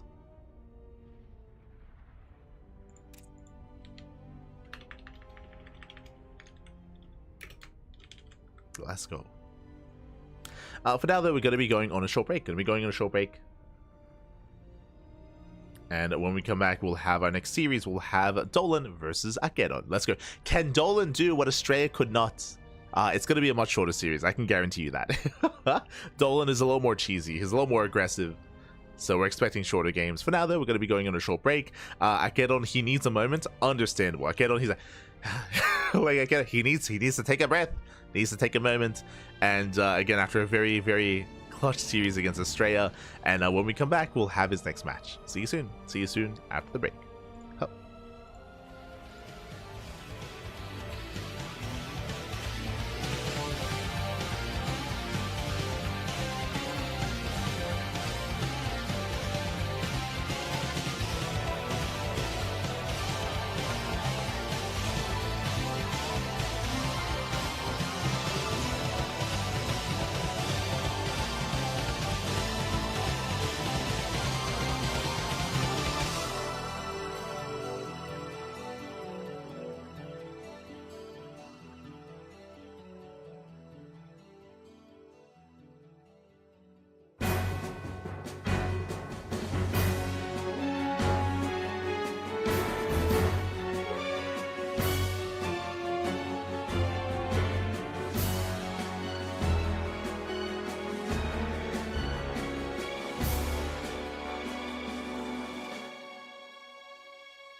And welcome back, everyone. Welcome back to the quarterfinals. We're only at the quarterfinals of the PiGosaur Cup number 37. Welcome back to another Terran vs Predators matchup. And spawning in the top left-hand corner of Incorporeal, we have the American Terran player. We have the Orange Terran representing Detonate. It is Dolan. And spawning in the bottom right-hand corner, we have as opponent, we have the American Protoss player. We have the pink Protoss representing Ping Pong Exports. It is a Get-On. And if you're in the chat, you know what time it is. It is Gamba time. Predictions are open. Place your bets on who you think will claim the series. Best of luck in the chat as we jump into our TVP. And hello. And the SCV does move out across the map. Again, if you're unfamiliar with our players here, Dolan, he is known for being a lot more aggressive. He's known for having a lot more unique all-ins and much more dedicated play, much more cheesy play at times as well, as he does fan out. And he may just be looking to try to eBay block the natural. We'll see if he commits to anything more sinister than that, as gases are on the way. Does keep the SCV hidden, waits for the probe to move out, and then bam, comes in for the eBay block. Let's go. So we'll disrupt the opener here of a Get-On. eBay is on the way. But again, get your gamma going while you can. As a reminder, the winner of the series goes up against MaxPax, and the winner of that goes into the grand finals. As we are, I guess, in a way, nearing the end of the broadcast. We're getting there. Again, the upper semis, I mean, they'll conclude momentarily, I'm sure. Oh, as we do have a bit of a pause. Hopefully everything's okay. Game paused. Hopefully everything is okay. As we calm down. So in fact, I feel like Terran has to try ending the game early versus Toss's current meta.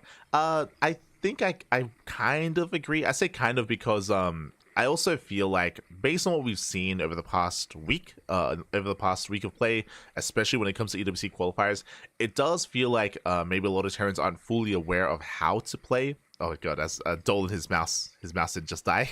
So he has to. He might have to recharge it or replace it. But I think they were having a really hard time when it comes to compositions and when it comes to the approach of late game TVP. I say that just because I was very impressed. I was very impressed and very so we're going to be remaking.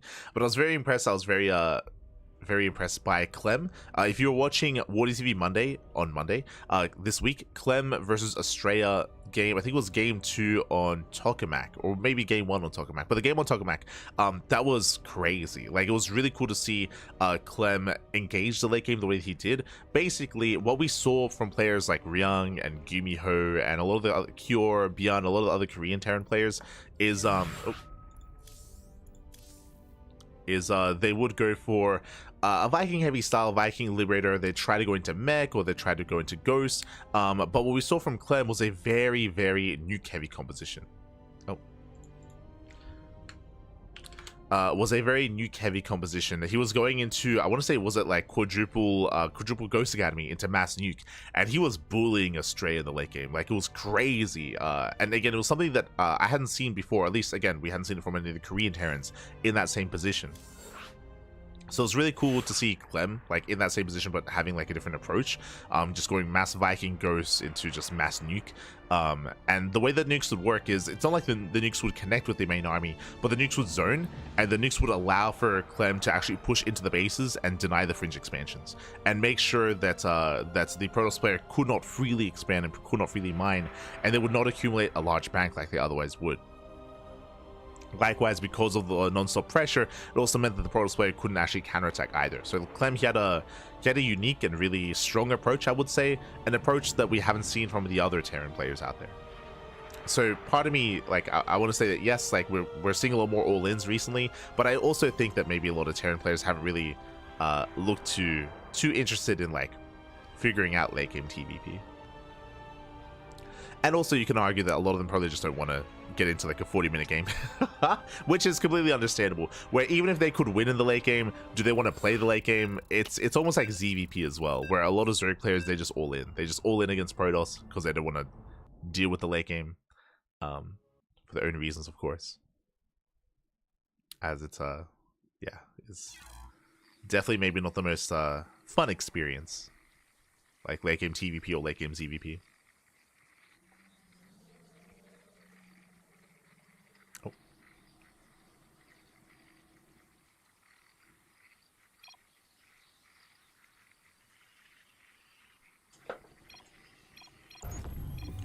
But yeah, like again, if you didn't see Clem versus Astrea on Monday, I recommend it. I highly recommend it.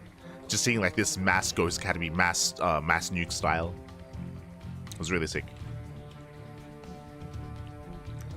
Oh my god. as we do have Ozim getting back in. Again, we do see Dolan, he was able to eBay block, able to force the unnatural natural. Here we go.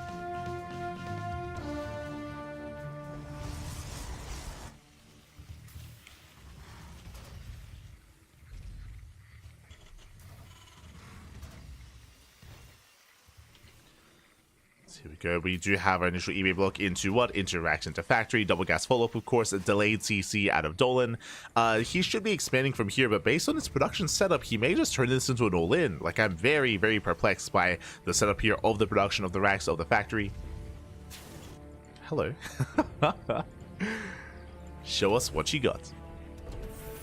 Here we go. Add-on swap into Hellion production. And going proxy starport. So one base, let's go. One base all in. One base all in here out of Dolan. Is going to commit, is going to double down. Again, it's going to be a little bit more awkward here for Akedon to defend. Just because he is spread between his main base and his unnatural natural at the third. So he's more spread out, he's more spread thin. Oh, but he's scouting. He's scouting, he's checking, he knows who he's playing against. And will he, will he see? Will he find? No, he shades. He shades away. He was actually with it en route to scout this, but does shade away. Does not scout the starports. He's not aware.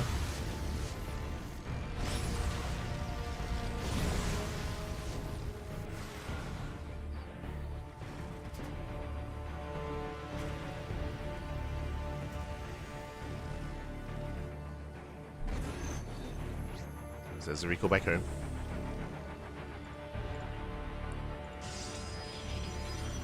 Here it does recall.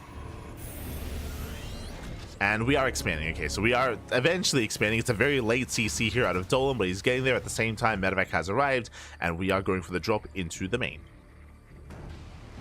So Hellion drop across the map, bearing in mind that 3 Hellions are one-shot workers, so 4 is more than enough. Makes his way towards the third, but Stalker's in position. It's 1 so far. Plenty of Stalkers, actually. Does load up, does boost in. And can he make his way to the mineral line? Looks like he will lose the medevac. Medevac goes down. Boys are being pulled. Oh my god, it does rush to the mineral line. 7 probe kills. 7 probe kills already. 8, 9. Can we get 10? We can. Oh god. 11? 11 probes go down. A brutal damage. And this is worth it for Dolan. 4 Hellions for 11 probes. And he's not done. He's not done behind this, going for a 3-1-1 follow-up. Likewise, we have the Liberator on the way as well. So just hyper aggression here out of Dolan. He's not stopping, not slowing down.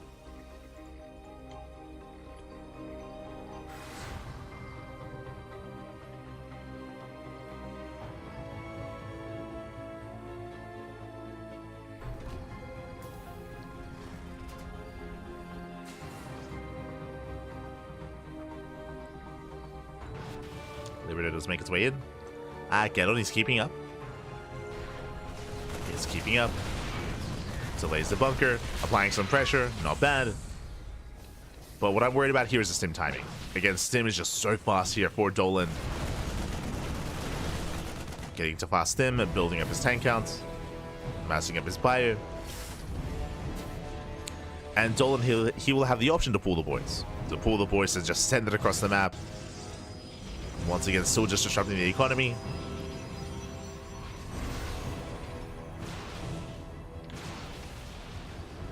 Delaying the setup.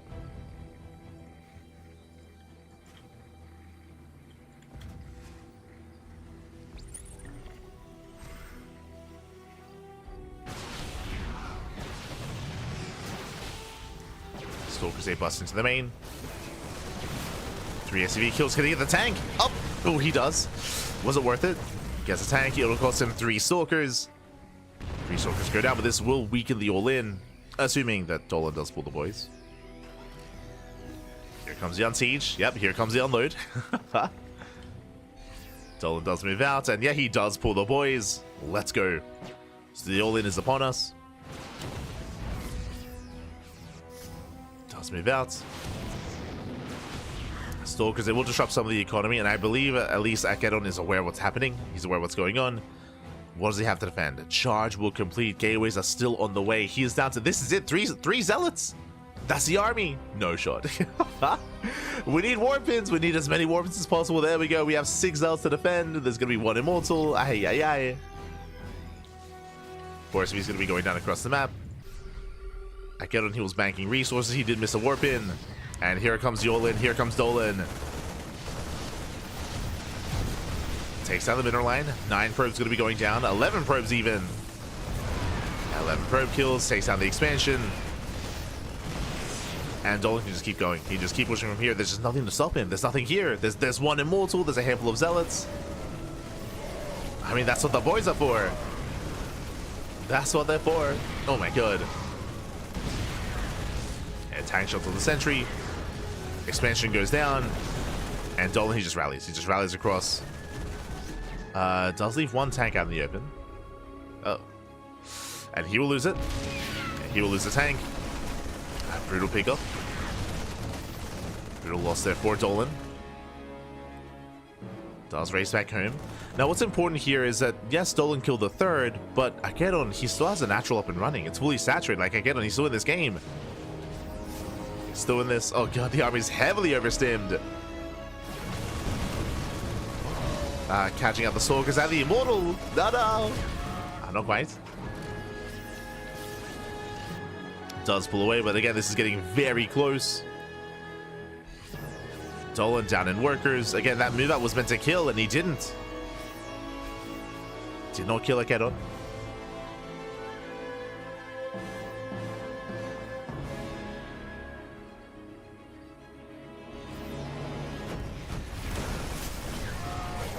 And from here, catching out all the tanks. Both tanks go down. Marines as well. And Akedon, he just send it. He just keep going. He can break the natural. The tanks are exposed. They're barely alive. He does go for the dive. Yeah, he does focus on the tanks. He gets 1. He gets both tanks. Both tanks go down. The bunker as well. And Akedon, he's doing it. 10 more SCV kills. Saves the Stalker. Doesn't save the Immortal. But saves what he can. From here he pulls away. We're bringing more zealots. He's not stopping. He's not stopping.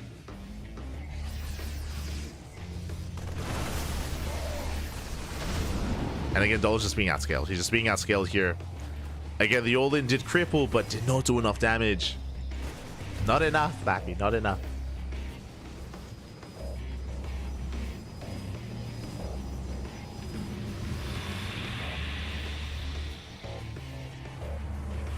And here comes the warp in. Behind this, there's no tanks, there's no bunker, there's no defense. There's Master Marine, but I mean, that Zealots are built for this. Yeah, they're built for this. They chase down the bio. Archon starts to step in.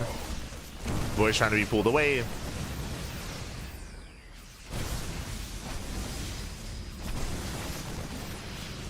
I cannot even taking a 4th. It's so unnecessary. It's like, but why not? Sure. Getting a 4th base. Yo, I get on PiGosaur Cup champion. Let's go. He's sending it back. Yeah, GG gets called. Breaks through the natural. I get on. He will take game number 1. Whew, GG. Does take a lead in the series. Again, Dolan honestly had a really good start. He had a really strong start. He was able to disrupt the opener. He was able to force the unnatural. He moved that across the map. He was able to catch the main army. He was able to break the expansion as well. But he did run out of steam there. He was unable to push or keep pushing towards the natural base. He lost a tank as well in the center. It also didn't help that he was losing SCVs across the map to the Stalker counterattack. True, that did delay him. And with that, GG. GG well played. In the end, he did run out of steam. With that, Akedon takes game 1. Let's go. And with that, we're getting into game 2. We'll see if he can claim the series. We'll see if Dolan can fight back and force the ace match. Catching up on the rest of the bracket. Yep, there we go. There it is. Looks like the upper semifinals have concluded. Looks like our players are asking for a break. Understandable. They do need a moment. But Clem takes down Percival 3-1. Oh, that's a best of 5. Oh, okay. So best of 5 here. Clem does take down Percival. Shout out to Percival. He did take a map off of Clem. Very impressive. Was able to make a series out of that. But again, we do have our matches lined up here. So Akedon versus Dolan into MaxPax into Clem. Let's go. That is going to be the plan. So we are working towards that.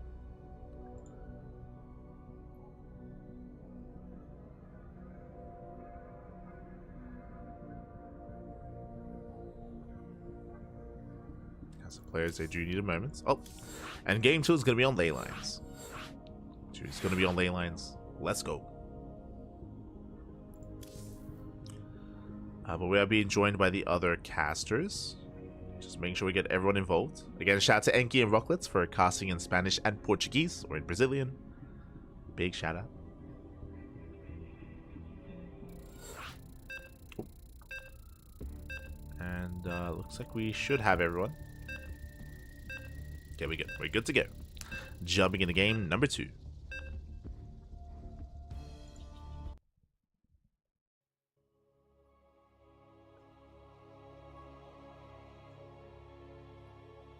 I see Proto-Sigilsword in the chat.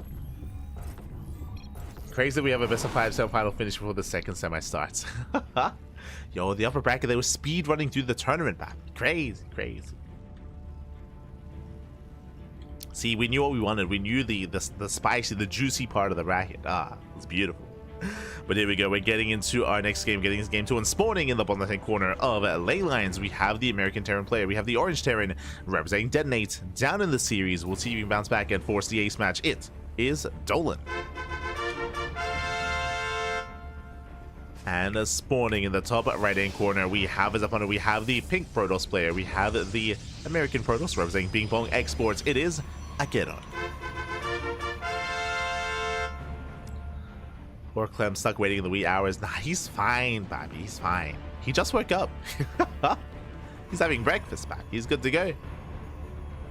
Either that or it's peak prime gaming hours for Clem. True, true. He's built for the PiGosaur Cup. Ah.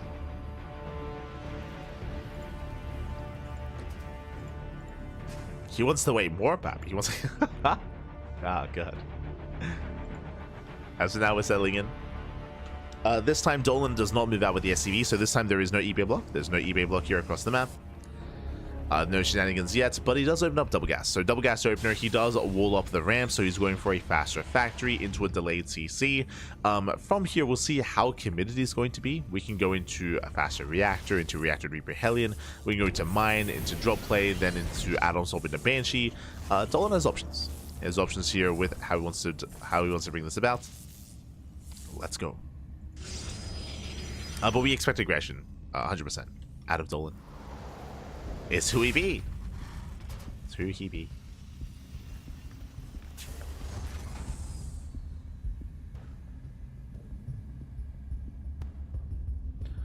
No Clem at Homester Cup, so I guess he might as well. I mean, do we know, is Clem, is he already in Korea? I know that Clem, the reason why he's not going to Homester Cup is because he's going to Korea pre-EWC. But I don't know if he's already in Korea. If so, it's a pretty good time for him. I'm not gonna lie. I guess we'll find out. We'll find out.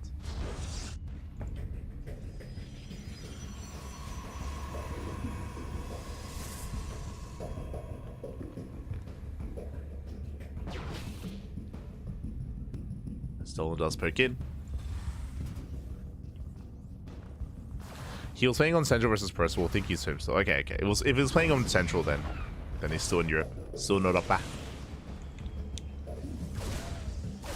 But yeah, I'm excited to see who Clem goes with. Oh, as Reaper's A busts into the main. So far, 2 probe kills in said main. Gain 2, not quite 3, is going to be cleaned up. It does scout the tech at least. Is going to be a Twilight Council opener here out of Armageddon. At the same time, Hellion pokes in, but no extra damage. Nice defense from our Protoss. Does defend well. But yeah, last year, Clem, he was with Trigger, he was with Astrea, he was with Future. I think he was with Zane as well. This year, I'm curious to see who's going to be with him. Because I know Trigger also wants to go back. So in my mind, I'm thinking like Clem, Rainer, Trigger. We'll see who else goes. We'll see who else goes. We'll see if Astrea goes again. True.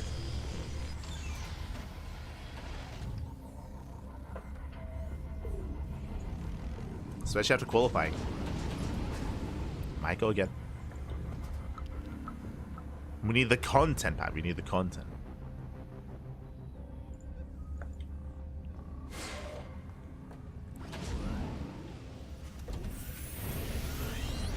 I'm considering staying up till like 4 a.m. tonight just to adjust my sleep for the red-eye flight tomorrow. Oh, no. I mean, sure, it would help. Definitely help. You don't want to be too jet-lagged to enjoy Home Story Cup. As we get the Cyclone drop into the main.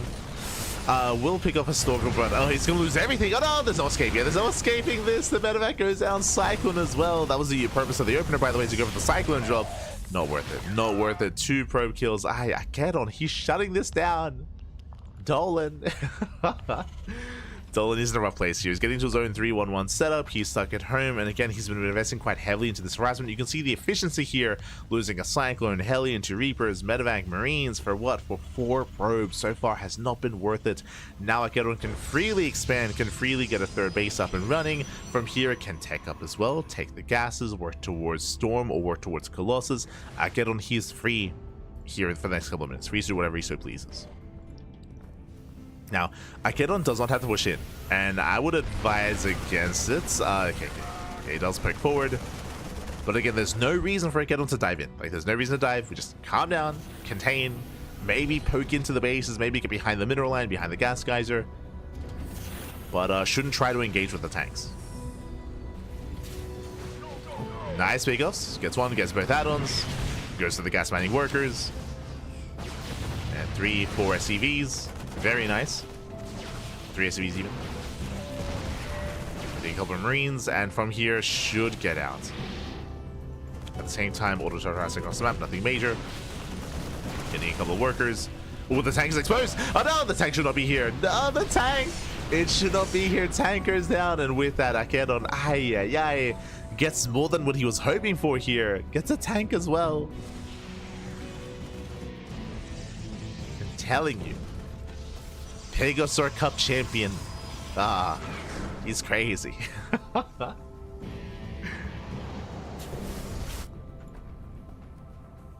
At this point, MaxPax and Clem, they should just forfeit. Like, it's not. Oh god, it's over, papi. It's over.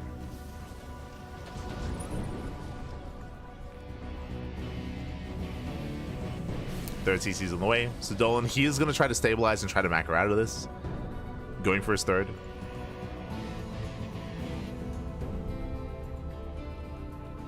Behind this Akedon, he will soon expand, claiming his own 4th base.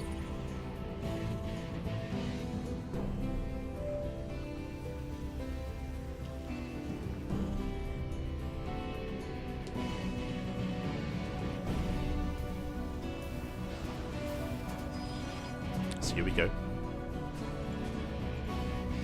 As again, Dolan, he's still contained. Gonna try to move out, going for a double drop. Moving out across the map. No shot the Raven! No shot the Raven! The Raven goes down as well. Akedon, you've gotten enough. Get out of here. Oh god. Snipes the Raven. Now, what he has... Oh, he saw. Yeah, the pylon did see the drop, so he's racing over. Yeah, MVP pylon here does spot the drop. You can see the entire army rally over towards that drop. Towards the move outs. Does actually bypass the Stalkers though, headed towards the main. Uh-oh. Yeah, Akedon forced a recall. Does recall to the main. And Dolan, he won't commit. He knows he got scattered. He knows he got scattered. He's going to stay here between the bases. Main army moves out. Dolan still has potential. Like, Dolan, he still has a comparable army. He can still break through. If Akedon's too distracted by the drop, then he can be caught off guard. As he did spot the move out, he knows. Yeah, he did spot the move out. He should be aware. Zella run by Zella drop into the main. Woodermines have borrowed. How good are the mine shots going to be? Pretty good. Woodermines reconnect. And solo nothing here for Dolan. Akedon fighting with half his army. Yeah, he gives up on the expansion. Does pull away. Across the map, SCVs are falling. They're getting 12, 13, 14 SCV kills. Really patient play here by Akedon. Again, he can't fight this. Like, he could not save the base. But now he's moving in. He's got his reinforcements. Tals crashed in. Nice dodgy on the mine. But barely doesn't have enough. Needs more zealots. Needs more warp bins. Again, taking it slow, kiting back. More zealots have arrived. Diving on top of the tank. And he will barely get it. A tank goes down. And again, he holds on, he survives. He's up 20 workers. The Zelta's still across the map, still killing more SCVs. The Dolan's still stuck in a one-base economy. And Akeron, he can now expand. He can now take his own fourth base, building up towards Colossus. He did preserve his probes. Fourth base being retaken. Akeron's still in a leading position. Still looking solid.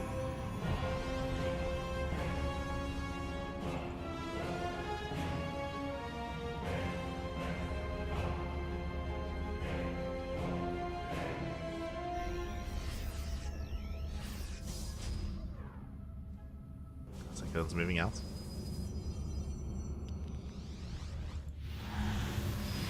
Does move out, warping a wave of Archons. Aye, aye, aye.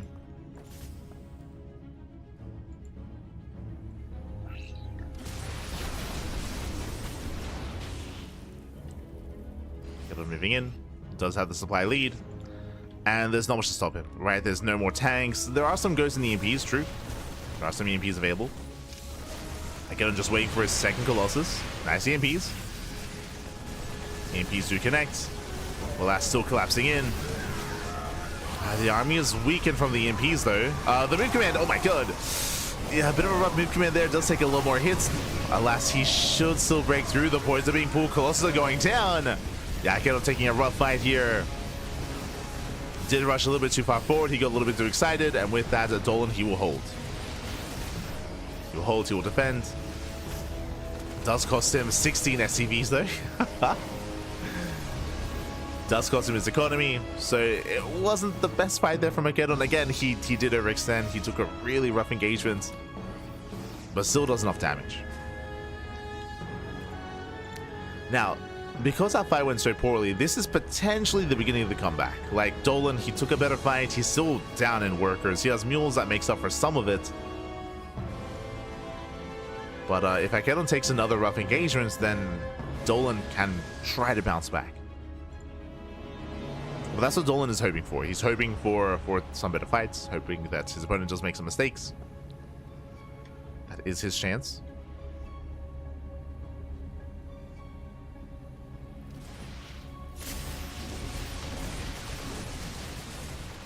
Wish I can sleep on planes, truly a superpower. Historically, I haven't had too much issue sleeping on planes. Too much. Ah.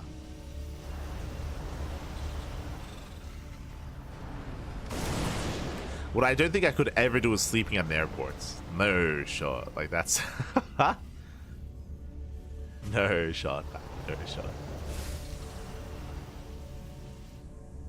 Planes, that's fine. It's fine. I know they have like sleeping pods and like sleeping areas at airports, but I don't think I could do that. The paranoia.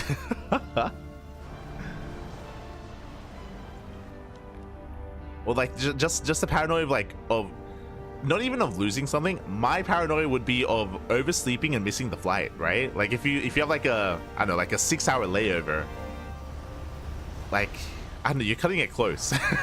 I know. I'd just be terrified of that. Of like waking up and it's like 10 minutes to boarding and you're just racing over. God.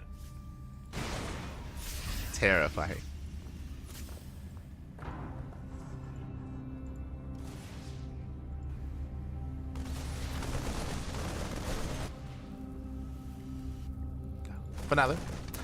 For now, we are just going to be backing off, and we're kind of in a way stabilizing. As I mentioned, like, Akeron took a really rough fight. Dolan from here is able to re-expand, re-saturate on 3 bases, so they're getting a 4th base. Akeron still has a lead. He still has an edge over his opponent. Still has an edge. And Akeron's going to be the first to max out, but Dolan is still in this game. Still in this. Don't understand people that roll up at the airport like 40 minutes before the fight. Yo, I'm at least like 2 hours before. Like,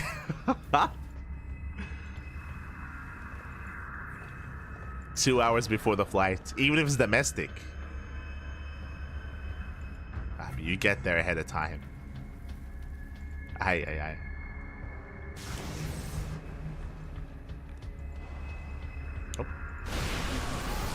Now they're collapsing on the Zealots. Does collapse in. Kedon rotating over. Now getting 2 more Robos, getting some Mass Colossus into Disruptors. Do we have Storm? We do, okay. 5 High Templar. Now, there's no reason for Arkedon to push in. At this stage of the game, Arkedon just has to contain. Just contain his opponents. Maybe trade out Zealots at most. Storm has arrived. These are Storms. Oh my god. The Storms are solid. Shutting down the Vikings. Vikings are going down. Nice pickups. He's up most of the Vikings. EMP doesn't quite connect with the High Templar. And we have, what, 3 more Storms. Getting at the same time, going for a Zealot Warp in, but the army's in position. Gerald, he commits in. He's going for it. He's going for the kill, going for the throat. Show us the Storms. Show us the, oh my god, brutal Storm in the middle line. Oh, the Storms are insane. Takes down the workers, takes down the bio. 21 SCV kills. And Gerald, he does it. Gerald, he's doing it, Pappy. The Storms are crazy. Maybe not the best Storms towards the end. And does beat out with Zealots. Yeah, with that Dolan he's holding, he survives, but he lost far too much here. 25 SCV kills, ay ay ay. And Arkedon, here come the reinforcements, warping in from across the map. They trickle in, GG gets called, and with that, Arkedon, he will take the series 2-0. Takes down Dolan, advances on to the semi-finals. GG. Whew, oh my god. GG, well played. A very impressive series here by Arkedon. Dolan, I mean, I will say had a stronger start in game 1, if you recall, and things are looking up for Dolan, but again, the all-in did fall in its face. He wasn't quite able to achieve enough damage with his initial all-in. Here in game 2, it was just a rough start for Dolan. Arkedon, if you recall, he was shutting down the Reaper Hellion Harass, he shut down the Cyclone Drop, he shut down the Raven, he shut down the first tank, he sniped the add-ons. Like, this game was insane from Arkedon. The one big blunder, of course, was when he pushed into the natural with his Colossus and he moved commanded in. So that was like the one big blunder for Arkedon. But outside of that, like the early to mid game was solid from Arkedon. Just shutting down all the aggression, shutting down all harassment, and excelling from there. GG. GG, well played. Very impressive play there by Arkedon. Does claim the series, and with that, we have our semifinals ready. It's going to be a PvP between Arkedon and MaxPax. Let's go. Let us go. So our PvP is ahead of us, and vetoes are underway.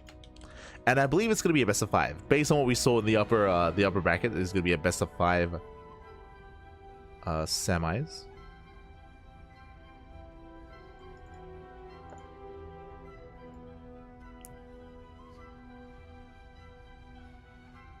Here we go. Is going to be that best of 5 semifinals, and we'll see if Arkedon can keep this momentum going again. MaxPax, he is one of the heavy hitters. He's the number 2 seed of the tournament. He is the best Protoss player in all of Europa for a reason. So this is going to be the biggest challenge yet here for Arkedon. He's been popping off in PvT, but how good is his PvP? I mean, hey, he took down Bomyoja. True, took down Bomyoja. That says something. But we'll see if it's going to be enough. For now, we're going to be going on a short break. When we come back, we will have MaxPax versus Arkedon after the break in the semis. See you soon. See you soon.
And welcome back, everyone. Welcome back to the semifinals, semifinals here of the PiGosaur Cup number 37. It's been an intense and a very long event so far, going and getting up to the semifinals. We are here, we have arrived, and we have 2 matches remaining, the semis and the grand finals thereafter. We are jumping into our first best of 5 into our PvP. And spawning in the bottom left-hand corner of Tokamak, we have the pink Protoss player representing Bing Bong Exports from Land of the Americas. It is Gerald. And spawning in the top right-hand corner, we have his opponent. We have the Danish Protoss player. We have the red Protoss representing Sidestorm Gaming. It is MaxPax. We go. We are settling into our fresh best of 5. If you're in the chat, predictions are open. Place your bets on who you think will claim the series. Get your gambler going as we jump into our best of 5. Here we go. MaxPax doing what he does best, going for the gate expand. Gates hyper expand here out of MaxPax, potentially going for the Stargate before Nexus as well. Meanwhile, Akedon going for a 2-gate opener. We'll see how Akedon responds. We'll see how he does approach his opponent. Does he commit to a 1-base all-in? Does he cut and does open up single sentry into a faster expansion, into an economic opener? We'll see. We'll keep an eye on Akedon as the probe moves out. And we are fanning out. Yeah, 1-base all in. Well, I say that with the proxy pylon, technically this location could be a proxy Stargate, and we could just go for a Nexus and go for a proxy Oracle to deal economic damage. We'll see what the proxy is going to be. Oh god, as Akedon, he does pull extra boys here to deal with the probe. So a bit of an inefficient start here from him. There we go. The pylon is going to be on the way. Does throw in the pylon. Does look to commit.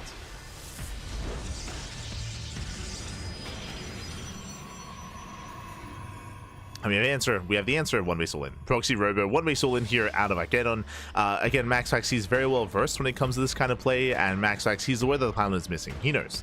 MaxPax, he knows, he is aware. He will be scouting for the proxy. And it looks like he'll find it. Yeah, he'll find it as well. So nice scouting here by MaxPax. He will scout. He will shut this down.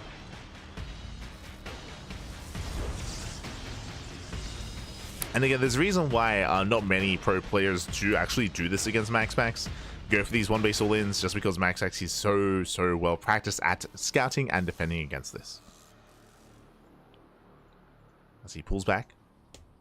Stargate's on the way. From here, we should be going for the initial Void Ray. If MaxPax is greedy, he might go Oracle first, but it should be a Void Ray at a MaxPax. We'll see. We'll see how greedy he's going to be. Yeah, there it is, Void Ray. So Void Ray first out of MaxPax. Taking it seriously. Doesn't take any chances.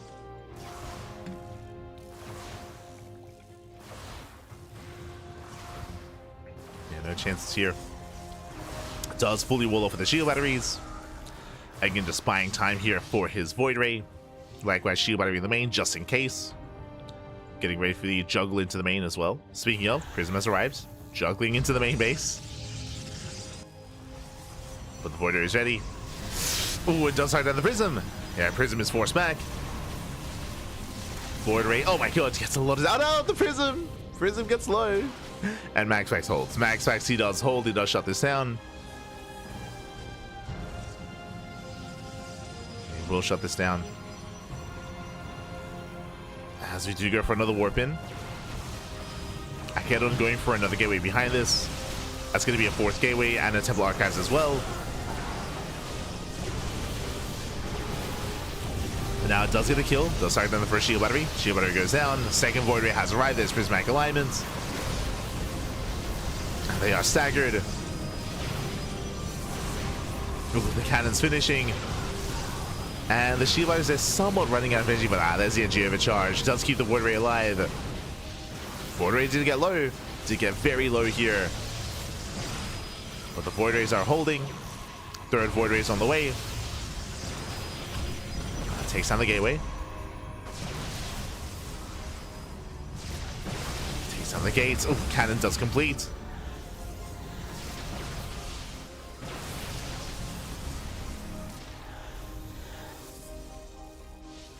Does finish the cannon. Get on force back. Behind this, he starts blink. This feels like a bit of a shaky follow-up here from Akedon, not gonna lie. Yeah, the Prism overextends. Massive pickup. Prism goes down. GG, well played. And MaxPax will take game number 1. Whew, GG.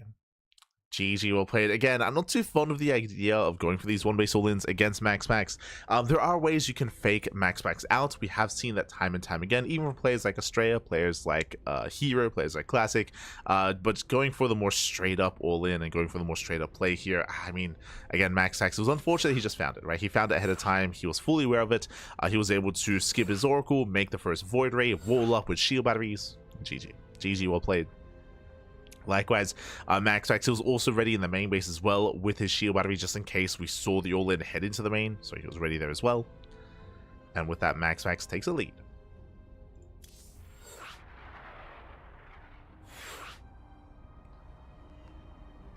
Here we go. That was a hard read. Well, I mean, he saw that there was no pylon. It was just unfortunate that he was able to find it immediately, so it was able to allow him to skip his Oracle. I mean, he probably still could defend even opening Oracle, but just a much more secure setup there from MaxPax. Much more secure. And with that, we're getting into game number 2.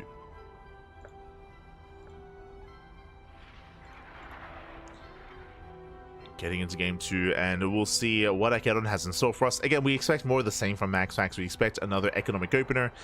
Whether Akedon goes for a one-base all-in or goes proxy Stargate, yet to be determined. Yet to be determined. We go.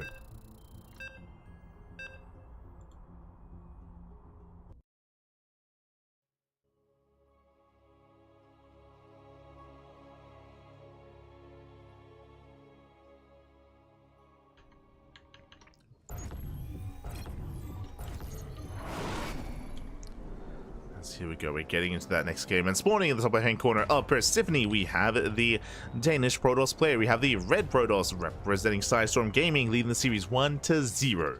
It is MaxPax. And spawning in the bottom left hand corner, we have the American Protoss player. We have the pink Protoss representing Ping Pong Exports. Down in the series, but we'll see if he can make a series out of this. It is Akedon.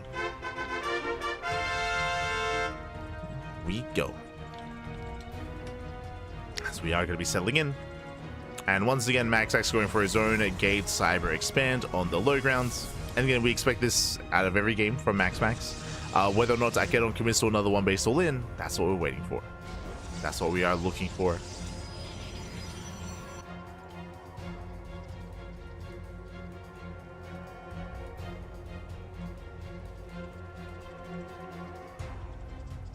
As he probe it does move out across the map.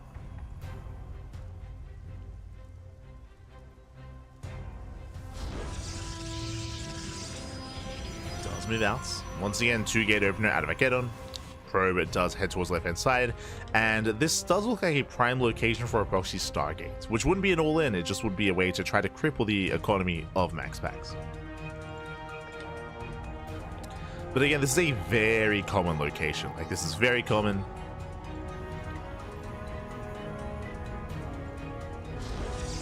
Does go for the pylon. MaxPax, he scouts, he's aware the pylon is missing. Is aware, and we'll see if he can find the proxy as well. We'll see. I mean, he should open up Stargate again. Pylon is thrown down.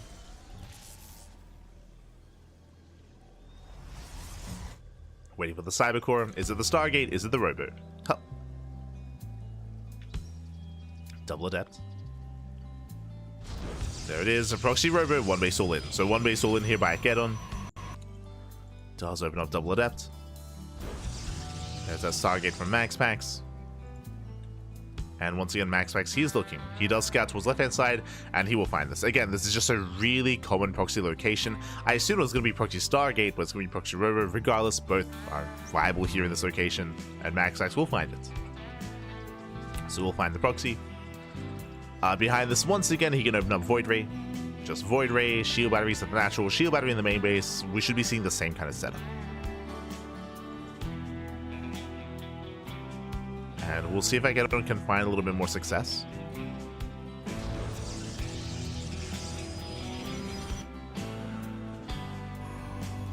We'll see if we can find a way in. does open up War Prison first once again. Void Rays on the way.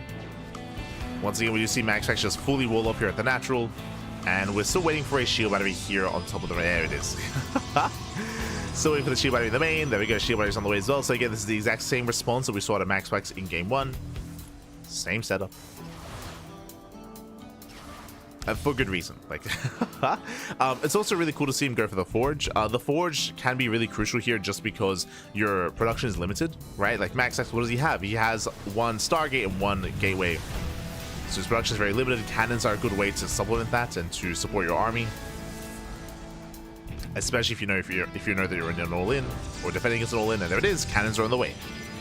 So defensive cannons are ideal.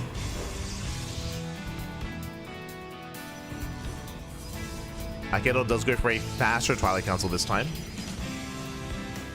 Does rotate.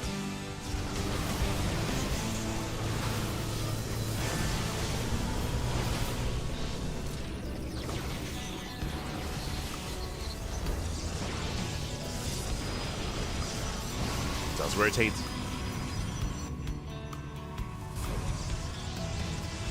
Gerald being forced back. Now, ideally, Gerald wants to try to bait the army out of range of the shield batteries, if at all possible. Oh. Trying to bait him out. This prismatic alignment is going to be triggered. We have a 3rd Void Ray now arriving.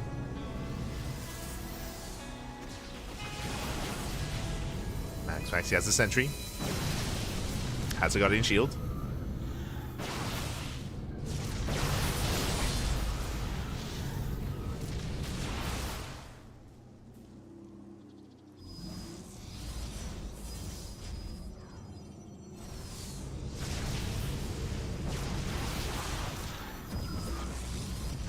Does have it. Likewise, Gerald trying to get on top of this, but again, the shield batteries, they just keep everything alive. We are building up a decent amount of Stalkers, so there's a chance that we can try to 2-shot those Void Rays. But now there's 4, soon to be 5 Void Rays. That's a Gateway. Takes down the Gateway. Warping does finish just in time. That's, oh, they committed to the main. And that means they're going to go down. Gets 1. Takes down 1 and getting the other as well. Oh, nice save.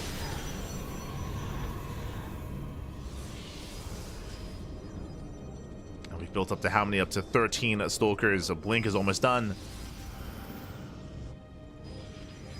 And he's soon just going to send it. There we go. Dives into the main. Does blink in. And that's a shield battery. Goes to the Void Rays. We're fighting out of range of the shield batteries. Better fight here for Gerald. He gets 1. He gets 2. Oh, can he get all 3? Oh my god, barely not. Barely not. It was so close. It was close. The boys are pulled. Prism goes down, and with that, that's it. That's the entire army. GG gets called. MaxPax, he survives, and MaxPax, he takes game number 2, taking a 2-0 lead. GG. Whew. GG, well played again. Gerald, he had potential as he was preserving his Stalkers over time as he dove into the main base, did take down a couple of Void Rays, but alas, barely didn't get the 3rd Void Ray. The boys were pulled in time, and with that, MaxPax does hold.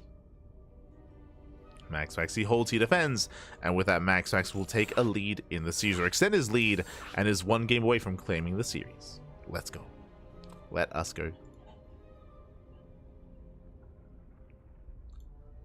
As we are getting into our next game.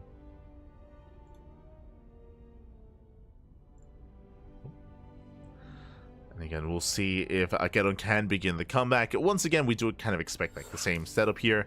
We expect MaxPax to go for the same economic opener into Stargate. I'm hoping that we don't go for the same one base all in. There are definitely other ways to approach MaxPax. We've seen that so much over the past year of play, but we'll see what Gerald commits to. We'll see what he's comfortable with. We shall see.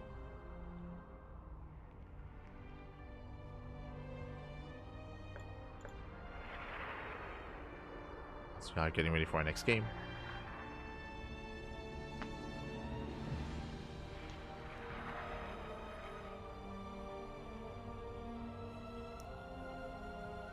As we are jumping into ley lines. Here we go.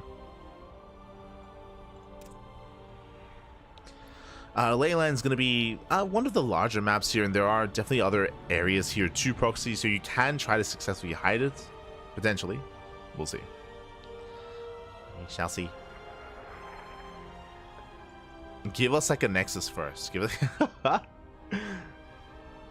us a greedy build pack. Be greedy.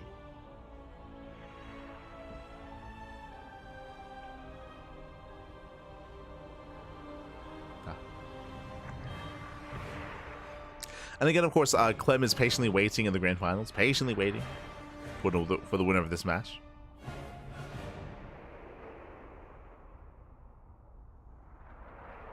He's napping, I should say. Maybe.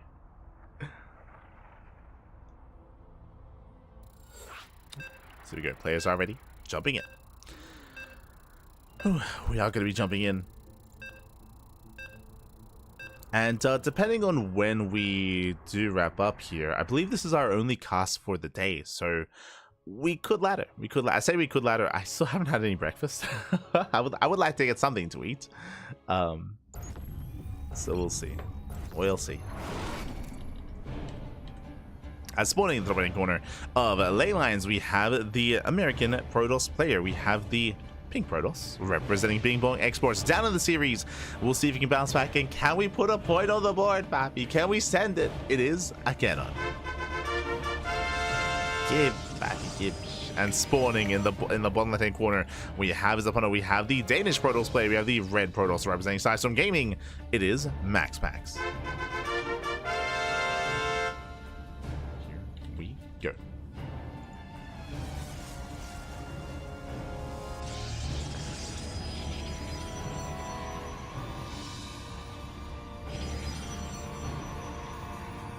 As we are just going to be calming down, going to be settling in. Once again, MaxPax setting up on the low ground and going for a gate cyber expand into Stargate. So same opener out of MaxPax. Meanwhile, we do have our initial setup here.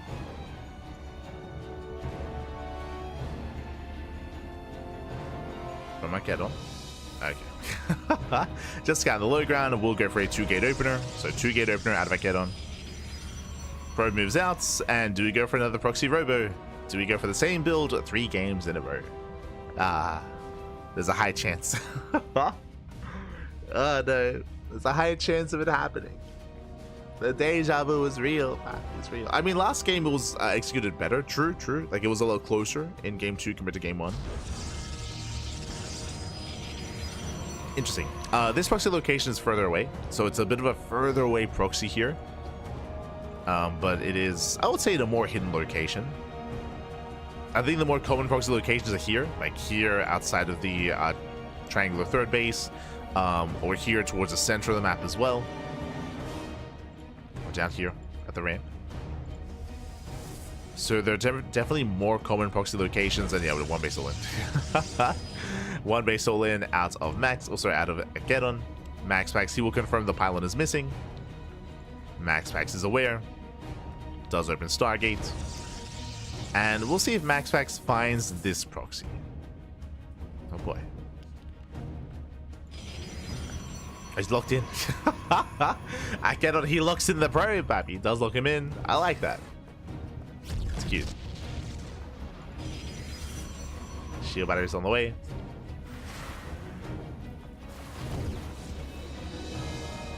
So for the first time this series, MaxPax, he will not scout. He will not scout the proxy. He is not aware specifically of what is going on. But he's blindly getting ready anyway. Throwing down his shield batteries. Adept does move out. Scan the close by locations. Checking the nearby proxies.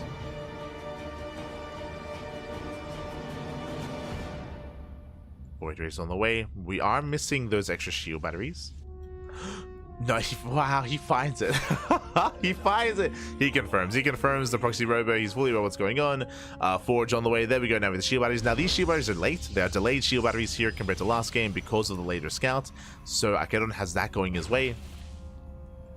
Stalkers poke in. Likewise, does threaten to dive into the main. Void Ray is ready. Again, the shield battery is late. Late shield battery. Blink is already on the way here for Armageddon.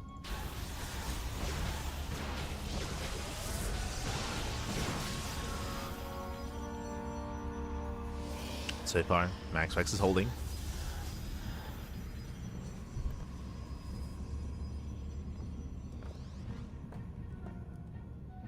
MaxPax he holds. Shield batteries are done.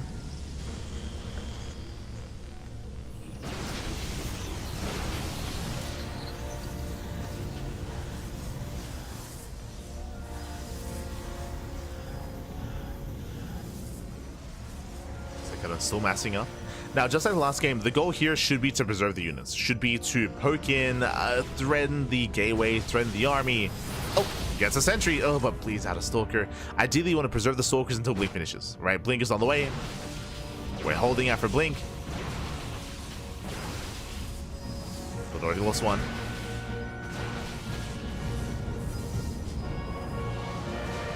We lost the first stalker. Massing up more. Gateway will go down. Oh.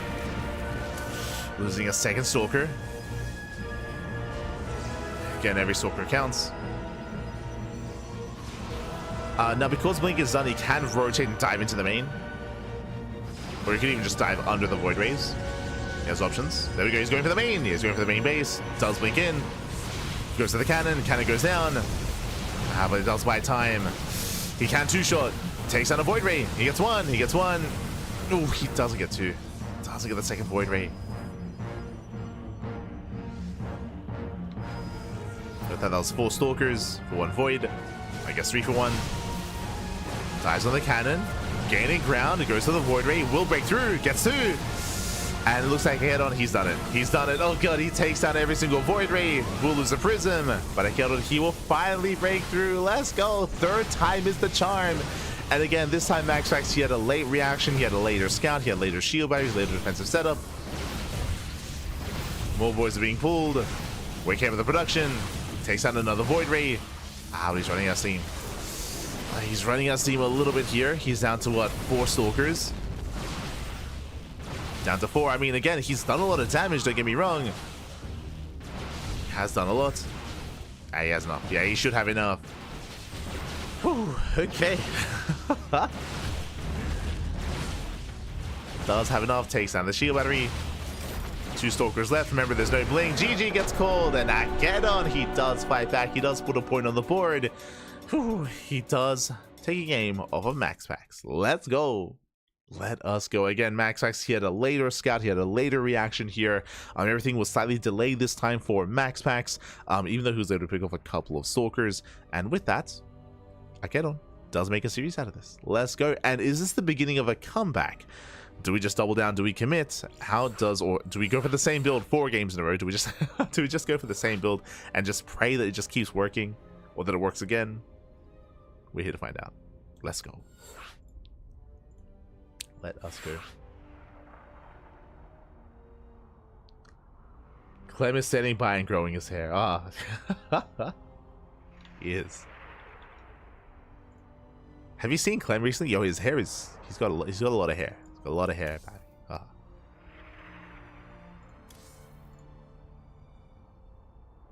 He's growing his mane, papi. Oh my god.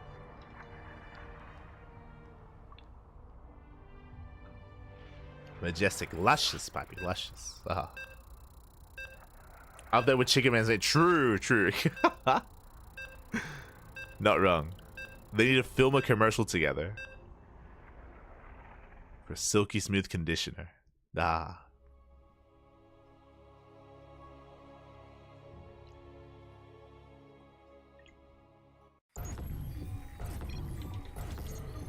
I'd buy it.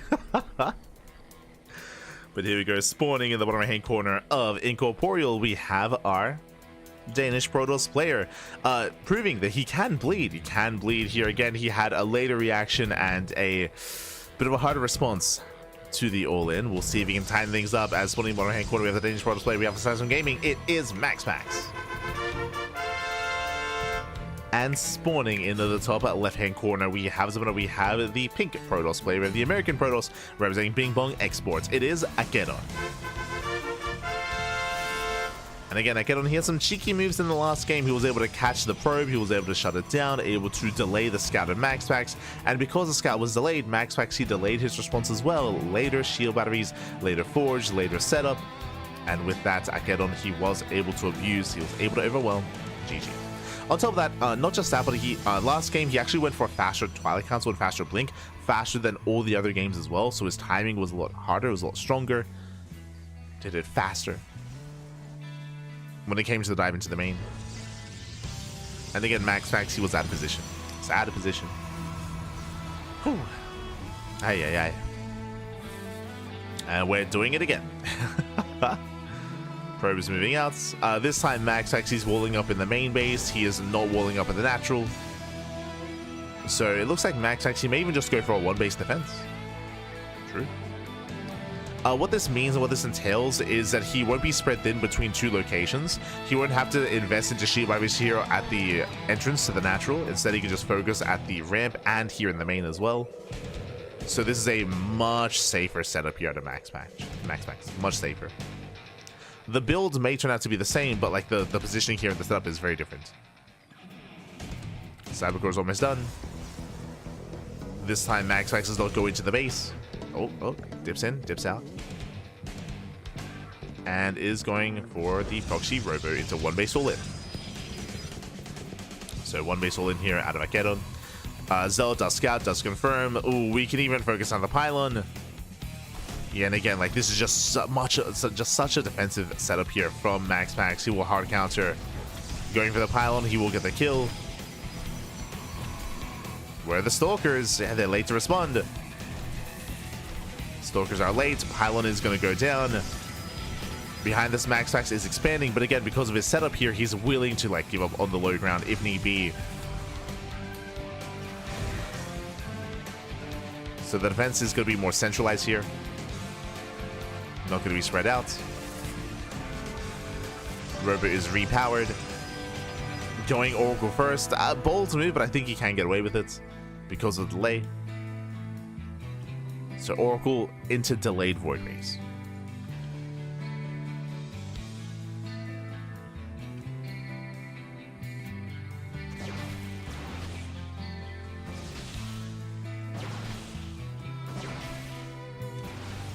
Actually, just diving in the Oracle, yeah, just dives in. We'll focus the first one down. Does get one. And he will get the other as well. Oof. Yeah, both the Stalkers do fall. Rough start here for Akedon. He's going to be forced to warp in defensively. He doesn't want to. The Prism taking a lot of hits. Does have to warp in. Where do we warp in? Back at home or across the map? Oracle hits the main. Can activate his pulsar beam. Oh no! Gerald, he's distracted, and the Prism goes down. Massive pick up, Prism falls. There's nothing here. The production's under fire. Stalkers, they do recall back home. But with that, MaxPax, he holds. He shuts down the all-in. He shuts down the proxy. Yeah, much cleaner defense here from MaxPax. Takes down all the pylons. Takes down the robo. Behind this, we're trying to go into 4-gate blink. But MaxPax is up a base. He's up an expansion. There's nothing to threaten him. So he's just getting further and further ahead. And this is just a rough start here for Akedon. Did take a map. True. Did take a map. Which was impressive. But here, it's going to be difficult to recover. I mean, he should most likely turn this into just a follow-up one-base all-in. It's going to hit later. It's not going to be as strong, but if MaxPax is too greedy, then it can still work. The problem here, Robo. It's very common when MaxPax is in this position to go for a Void Ray opener into Immortals. He won't have Blink. His army's going to be less mobile, but it's going to be very robust with Immortals and Void Rays. And once he gets a third base, he can take up into Charge. He can skip Blink. Or even go into Glaives.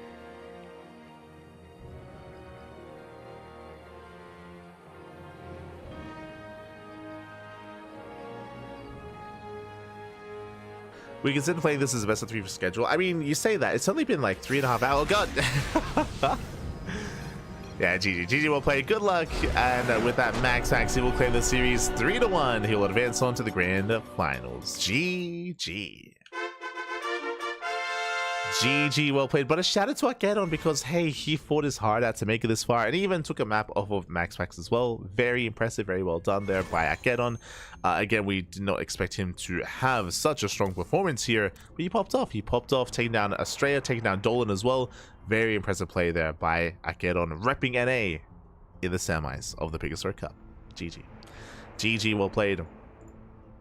With that, we are going to be wrapping up here, and we're going to be heading over to the European server as we embrace the grand finals. Let's go. Let's go. Again, exclamation mark be in the chat if you guys want to have a look at the bracket yourselves. The bracket has been updated, and we have our 2 finalists here. It's going to be a best of 5 between Clem and MaxPax. Let's go. Again, it's been a while since we've seen these two regularly face off, but now that we are gearing up for now that we're gearing up for EWC, Clem has been more active in these online tournaments once again, and we do have a Clem versus MaxPax finals. Let's go. I believe 2 weeks in a row. I want to say that last week we also saw them face off. Was it last week? Yes, it was last week. So 2 weeks in a row, Clem versus MaxPax. As we head over to the European server. Vetoes are underway, and we will soon have that best of 5. Again, best of 5 at grand finals. We're going to be taking a moment here. We're going to be going on a short break, and when we return, we'll have our finals. See you soon. See you soon after the break.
welcome back, everyone. Welcome back to the grand finals here, Los Grand Finales of the PiGosaur Cup number 37. It's been an intense event already with some crazy results and some crazy upsets, but now we've made it to the grand finals, and the 1 and 2 seed of the event have found each other.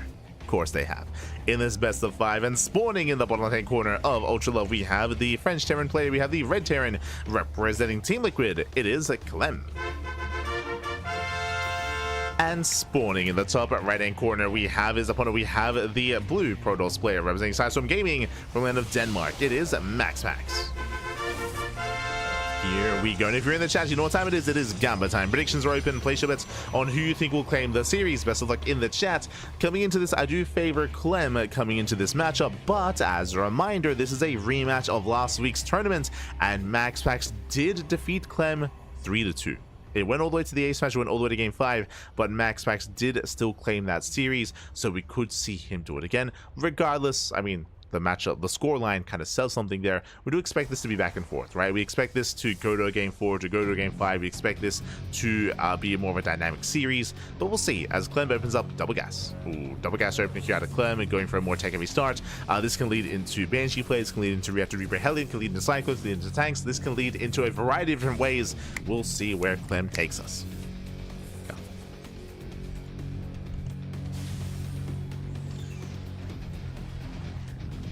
Here we go. How long's the wait for Clem? Waiting for 5 minutes. He's fine, but he's fine. Let's go. So now we do have, again, double gas into a faster factory, delayed TC. This technically can turn into one base all-in. We don't really expect that. But I should also mention something. Welcome one all to Ultra Love. Ultra Love is one of the smaller maps of the map pool, known for aggression, known for all-ins, known for ending the game early or not. What I mean by that is that this map is a map of extremes. Either the game ends early or it does go the distance. There's very little room for in between, typically at least in TVP. So we'll see where the series does take us. For now, it's going to be a Reactor. Okay, so Reactor into CC on the high ground. We're not going into early Tech Lab, into an early add-on swap. So this can lead into Reactor Reaper Hellion, which I'm not too fond of here on Ultra Love. This is one of the few maps that has a ramp coming into the natural, so it can be difficult to be too aggressive with Reaper Hellion in the early game.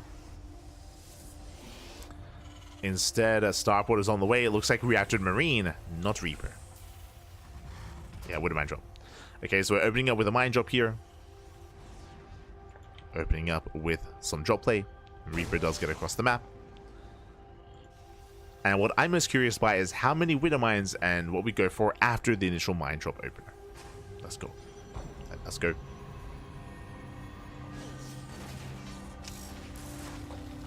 So Widow Mine does burrow. Reaper into the natural.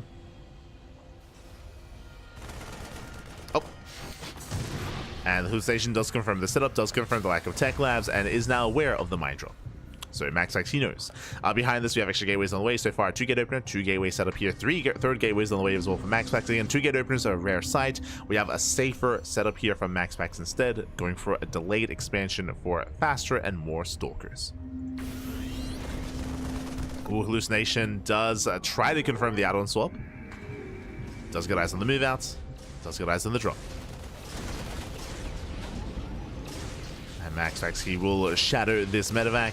Likewise, behind this, add-on swap into what? Into Cloak Banshee. Now, this is dangerous. Unfortunately, MaxPax, remember, he chose not to rescout. He chose to chase the medevac instead, so he doesn't know.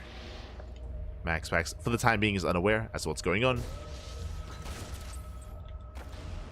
Drop into the main. MaxPax trying to keep up. Widowmine will try to zone. The workers are being focused down. Widowmine will zone away the stalkers. Ooh, does connect. Stalker goes down. Massive pickup. Takes down the stalker. 4 probe kills already. Getting 5, 6. Oh my god. This is getting at hand. 6 probes do fall. And behind this, remember, there is no rescout. Not yet. So far, he does not know that Banshees are amassing.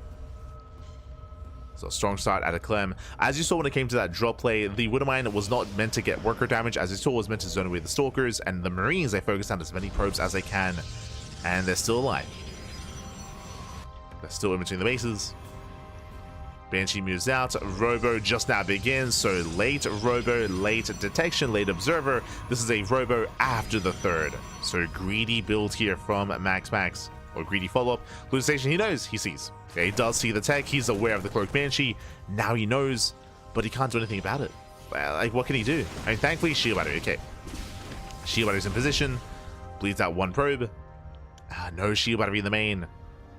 Yeah, the main base is exposed. Clem does find it. And that's going to be even more damage. Yeah, 3, 4, 5. We can keep going. Can't keep going. Just now the Observer begins. The Banshee about to run out of energy. Does pull away. Does pull away. And MaxPax has had a really rough start here. 10 probe kills. Lost mining time. And I believe there's a second Banshee on the way. The second Banshee has arrived. 2 Banshees that can one-shot workers. So even if there's a shield battery, it will not matter. And we'll see if MaxPax can stabilize, as it's been a shaky start.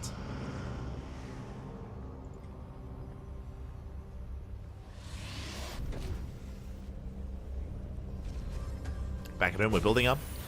Stim is on the way, +1 as well. Getting into zone at 3-1-1 setup. Third TC, so Clem is not going for an all-in. He is expanding. He is taking a third. And Clem, you can just chill. Can just calm down. Banshees are moving out once again. Skirting around the right-hand side. Towards the main. There is an observer in position, so MaxPax, he's more or less prepared back at home. So you can see here, Stalkers at the third, and a handful in the main. So he's going to be okay. It's well set up.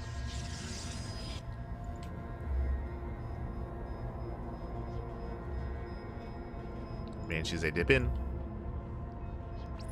Here comes the main move out, and this is a distraction. MaxPax, he sees. Does see. Oh, taking a lot of hits though. One of the Stalkers almost goes down. Oh, the juggling! Jesus. Clem, calm down. Banshees, they hit the main. 1, 2, 3, 4, 5, 6 pro kills already. And the Banshees, they will escape. Yeah, they will get away. They will escape. Main army does push forward. Oh, no! MaxPax inattentive. Yeah, a bit of miscontrol. 3 Stalkers go down. Brutal losses here, and MaxPax, he is in trouble. He is up against the wall. Immortals on the way. Tanks do siege. Zealots, they try to come in from behind. Force fields, oh, they're okay. They're not ideal. Army does pull back. And MaxPax just being pulled apart. And again, it all began with the first drop. And of course with the Banshee follow-up. It was just a late scout out of MaxPax. It was a greedy response as well, a greedy follow-up. As a reminder, he did delay his robo intentionally so to get a faster third. It was not worth it. And with that, Clem, he stims in for the kill. He stims and he wins. Snowballs out of control, takes down the main army. Does force his way into the main. Zelset trickling in. More reinforcements have arrived. And GG. GG gets called. Clem takes game number 1. Whew, GG. Clem, he does take the first game here. Again, a very powerful start at Clem. Unfortunately, MaxPax, again, he did miss the initial Banshee setup. He struggled to defend against the first drop as well. He lost too many workers. And again, he wasn't ready for the Banshees either. And it just all snowballed from there. It led into the eventual end of the game there, where Clem just pulled MaxPax apart. Once again, followed up with more Banshee harass. And GG. GG, well played. We'll see if MaxPax can tighten up his play. We'll see if he plays safer or if he still tries to cut those corners. Cutting corners is not a bad thing. It's not a bad thing in StarCraft. Of course, if you can get away with it, it's worth it. But it's whether or not you can get away with it, right? It's whether or not you're safe to do so here. The big kind of move here, the big deciding factor, one of them, I should say, is just a lack of scouting of that Banshee. You can get away with delaying your robo in that kind of position, but if you remember, the shield battery was late. There was a shield battery at the natural, which was perfectly fine, but there was a late shield battery in the main base, so the Banshee still found more damage. But here we go. We're getting into our next game. We're going to be loading into ley lines. Let's go. Let us go. As spawning in the top right-hand corner of ley lines, we have the Danish Protoss player. We have the red Protoss representing Sidestorm Gaming down in the series, but of course it's best of 5. Plenty of games ahead of us, plenty of games to recover and to bounce back, and to make a series out of this, it is MaxPax. And spawning in the bottom left-hand corner, we have the French Terran player. We have the blue Terran representing Team Liquid. It is Clem. Let's go. Let us go. And again, if there's an opening, if there's a weak point in your defense, in your build, then Clem, he will punish it. We saw that come into full effect in that last game. And we'll see how our players do adjust. We'll see how we do shake things up. Now, I don't expect to see the same build from Clem. Again, Terran players typically have a lot of diverse builds available to them, so we typically see one build once a series. So remember last game, it was a Mind Drop into Cloak Banshee, into the eventual move outs. Here this time, we're expecting something different. We might even go for earlier Cyclones, could open up Tank Drop instead. We could go for a more committed Cloak Banshee build. We'll see. Or even Reactor Reaper Hellion. As it is going to be a double gas. Once again, double gas opener out of Clem. Once again, going for a faster factory. Going for a delayed CC.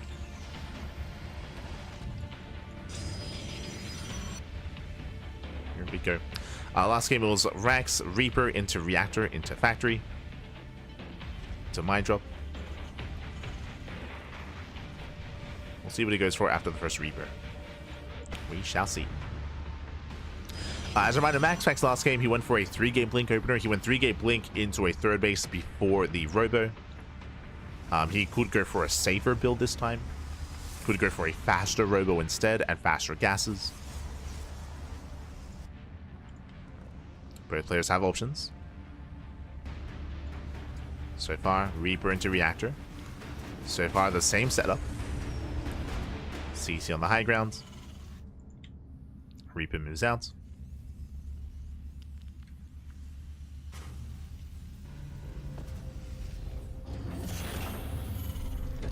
And we're waiting for that Widow Mine.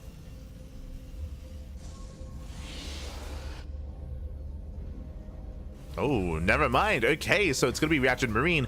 This time, no mine. This time, going straight for the Tech Lab. So, faster Tech Lab here out of Clem. No mine drop, not this time. This can lead into early Cyclone. It can lead into early Tank as well, so we have options. Tech Lab is done.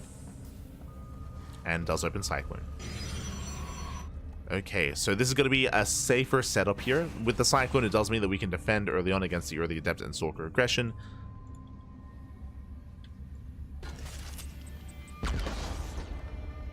Medevac is on the way.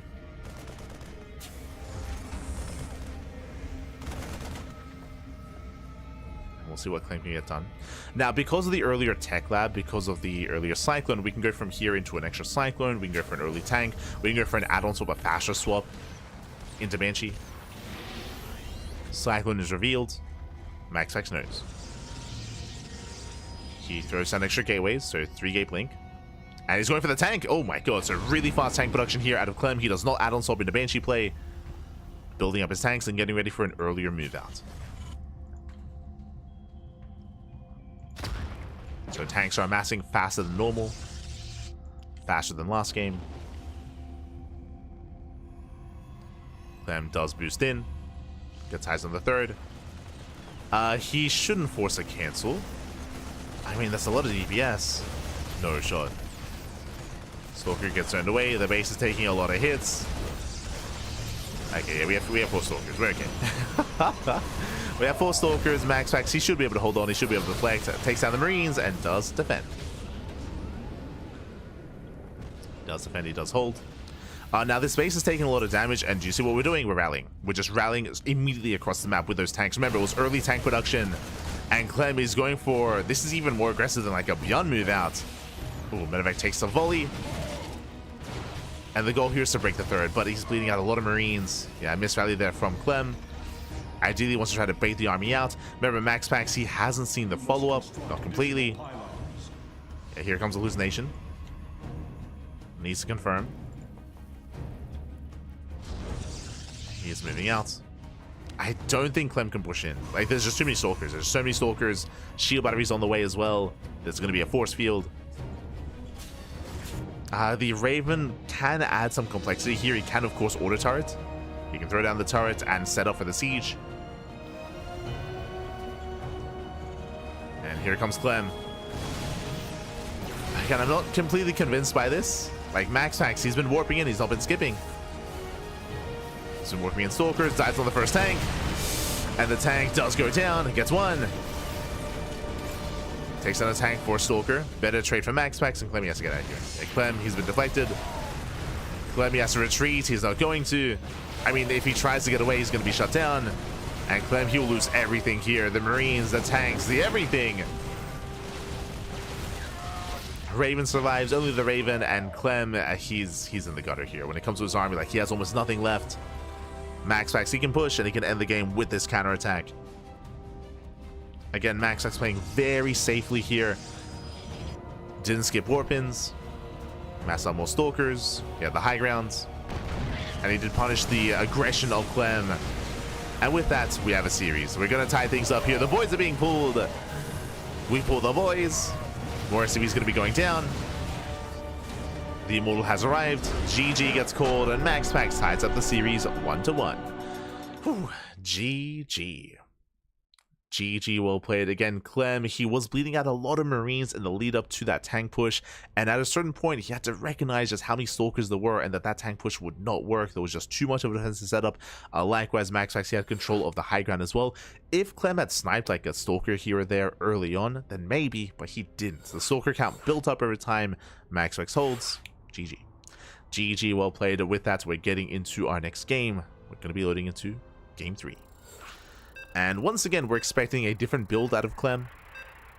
Game 1, Mine Drop into Banshee. Game 2, Cyclone into early tank push. Game 3, what's it going to be? We're loading into Torches. Torches is a much smaller map in the map pool. Torches has a shorter rush distance by ground. All-ins are favored on this map, so we're expecting aggression out of our players. Out of Clem. We're expecting aggression here. And here we go, spawning in the top right-hand corner of Torches. We have the Danish Protoss player. We have the Red Protoss tying up the series 1-1 and making a series out of this. In the specified, representing Sasson Gaming, it is MaxPax. And spawning in the bottom left-hand corner, or bottom right-hand corner, we have the French Terran player. We have the Blue Terran representing Team Liquid, being forced into a tied series. We'll see what other aggressive build he has up his sleeve. It is a Clem.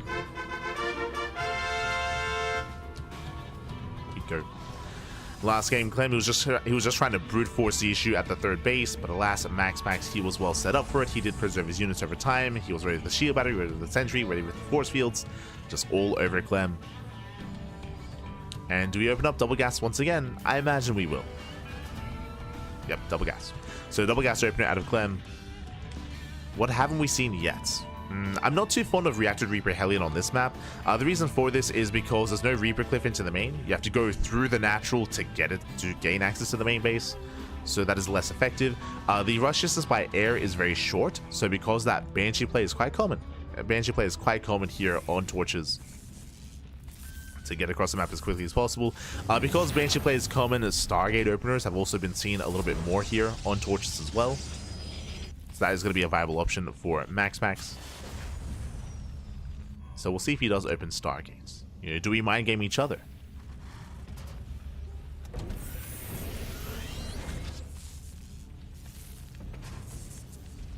For now, again, double gas, faster factory. We'll keep an eye on the add-ons.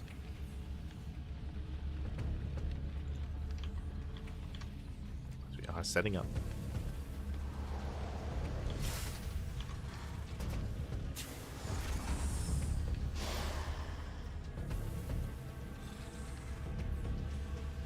There we go, Reaper once again into Reactor.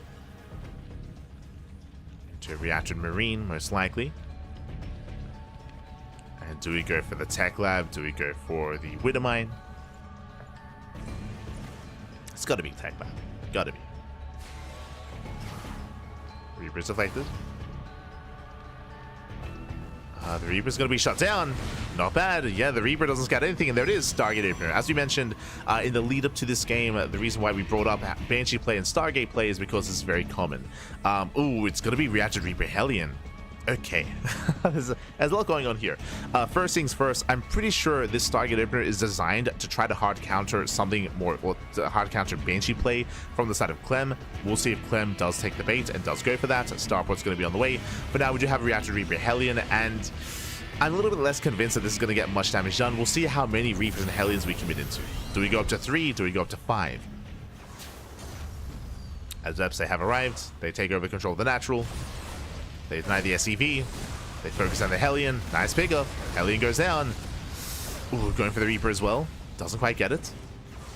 Adept shades in. The Adept does get a full scout. Sees everything. No add-ons. Gets 2 SEVs. Ay. And a strong start here from MaxPax. And what's important is that Clem never saw the Stargate, so he has no idea to try to shut it down. He has no idea he needs Cyclones, he needs Vikings, he needs Marines. He's going for what looks to be a mine drop. And MaxPax, he will get away with the Stargate opener. Like, Stargate openers, they are vulnerable against all-ins, against 2-base all-ins. But they're fine against drop play. Perfectly fine. They excel even.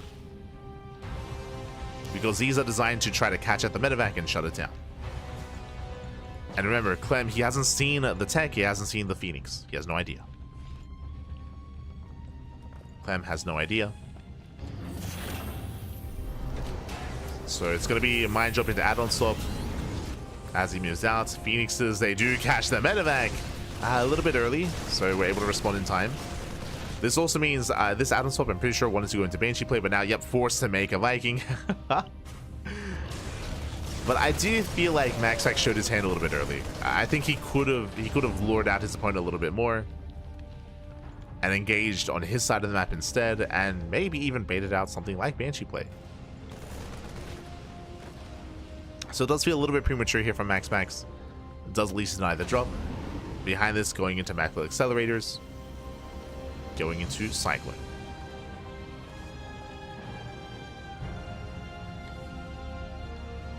But so far, MaxPax is looking solid. I do think we could have taken advantage of the build a little bit more here, but overall, still fine. Behind this Twilight Council, this should be in towards charge. Typically, you don't go Phoenix into Blink. Go one or the other, typically.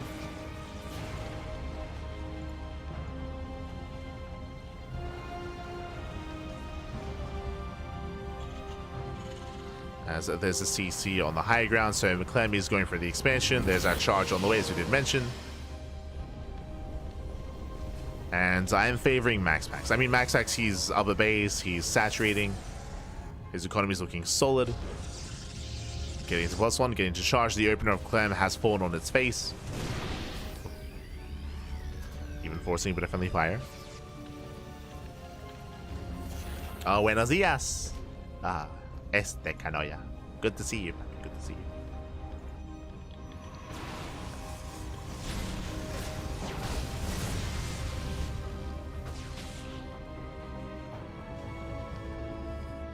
Hellion does break in.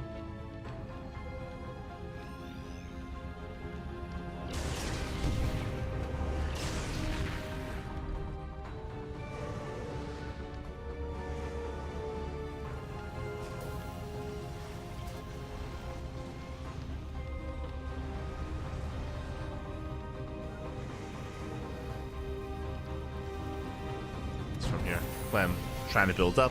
Remember, he's not going for the all-in, so he's going to be slowly expanding, taking a third base. This does give access to MaxPax to get a fourth, so fourth is on the way. Storm is massing as well. For the most part, MaxPax is in control of this game.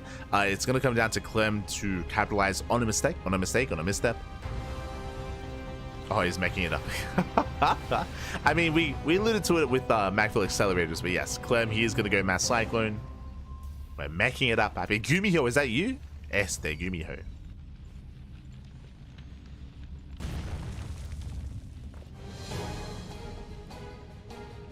Clem, he's embracing the mech. He's fallen to the dark side. Not you two. First Bjorn, then Maru, now Clem. Oh, the mech, papi. Oh, the mech.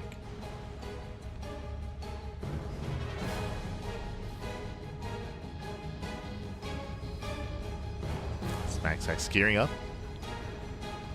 Getting ready for his assault here at the third. I mean, again, there's no tanks yet. There's a very low Cyclone count. Does get into the mineral line. Liberator has arrived. From here, just nice mining. No major damage. Clem is holding. And he does hold on. And he will punish. Yeah, the Cyclones, they maintain their lock on. They're going for the Archon. The Archon should go down, just barely. Better trades here for Clem. They're bullying the army. Yo, let's go.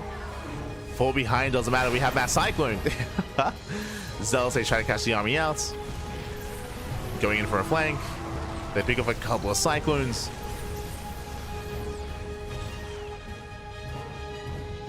But the base is maintained. Still has the economy. 4 CCs on the way. Clemmy's back in this. Clemmy's back in this game. He did trade well for himself. Maintained his base. Getting the 4th. The 4th should be the gold, so he's going to have a boosted economy. And from this position, he can push in towards the bases of MaxPax. Let's go. We're making it up. Drop into the natural.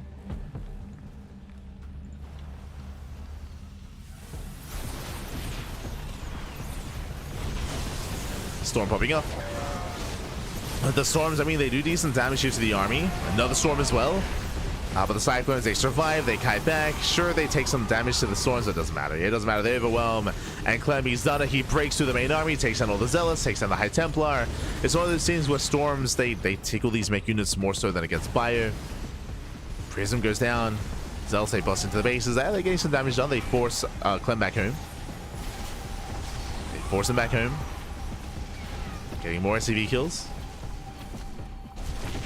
10, 11, 12 SCVs. Getting 13, 14. Oh my god. 14 S15 SCVs going down. Jesus. They get a full mineral line. Nice run by there from MaxPax. He does delay the move out, and he needs time to build up back at home. It's time to build up his gateway army.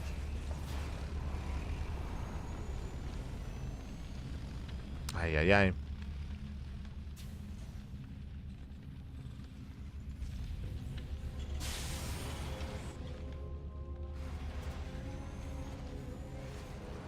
So again, a very successful Zealot drop there and Zealot run by from MaxPax. Trying to recover. What do you need against this? We need Mass Charge Lot, Archon, and Immortal. So MaxPax, he's getting there. Again, it does feel like it was a late realization that it was going to be mech.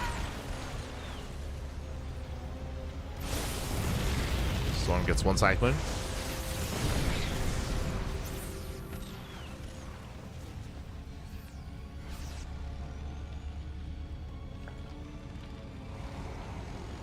Clem rotating over. MaxPax, he is slowing the game down, which is important. Like, he needs time to gather his thoughts and to gather his army, to refine his composition. MaxPax is getting there. I'm still not convinced by him being this assertive, though. Does Storm, does Zone. Oof. And does catch a couple of Cyclones. A couple of Cyclones go down. Lock-ons, they snipe the Immortal.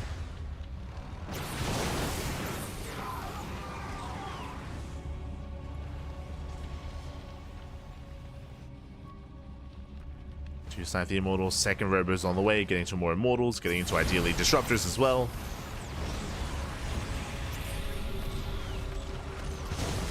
Just the Zone.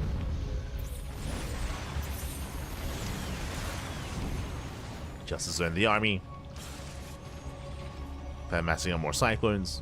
At the same time, drop here towards the natural. Clem not quite in position. No turrets. No setup. Uh-oh. Prison's moving in.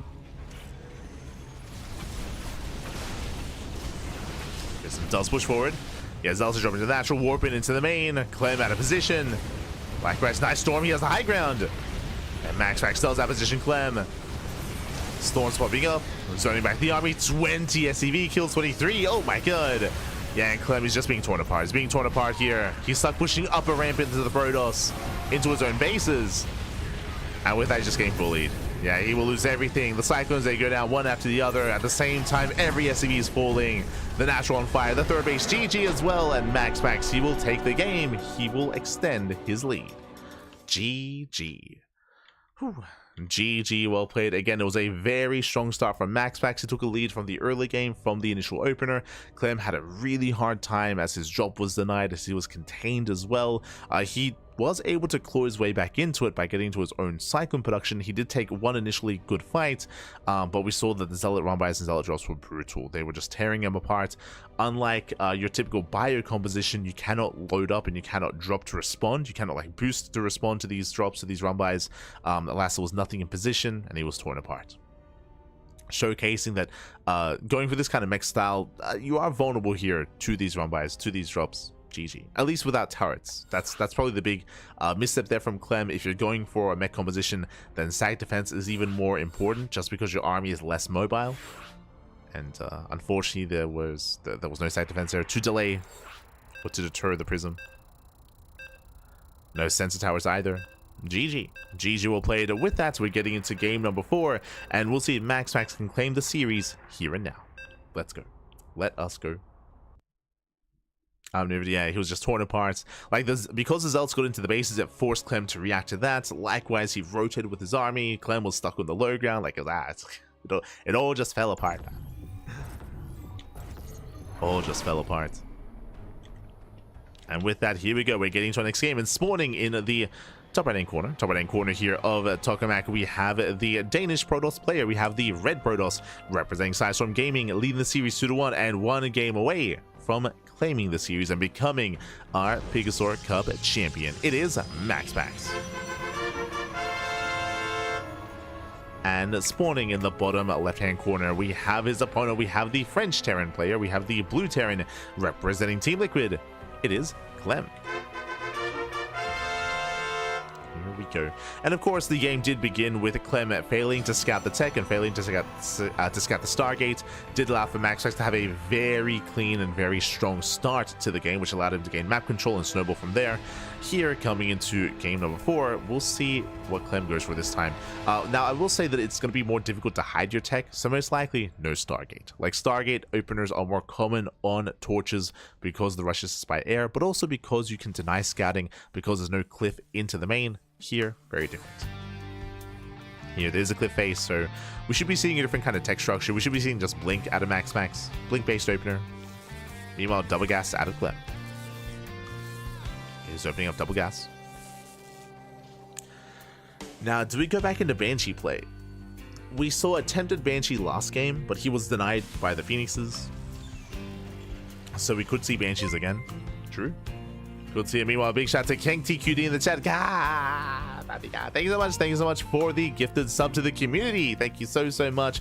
Gifted sub to Gemini GGE Mini. Oh my god, thank you so much. Do appreciate the support. Thank you so much for the sub, and I hope you appreciate the content, the casting of the StarCraft. Hope you appreciate it. As we are getting into potentially the final game of the series. I mean, I'm hoping for an ace match, I'm hoping for a game 5, but the pressure is now on Clem. Let's go.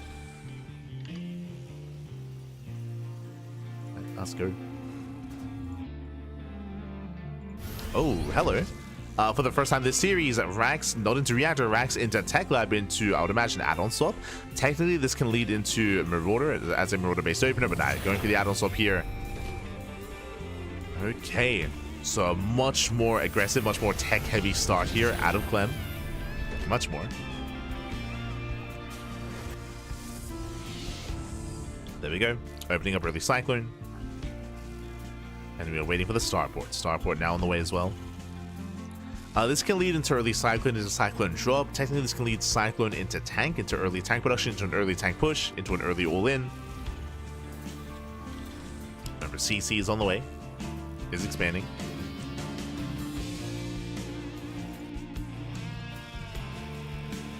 Meanwhile, Twilight Council out of MaxPax, which again we expected here on Tokamak.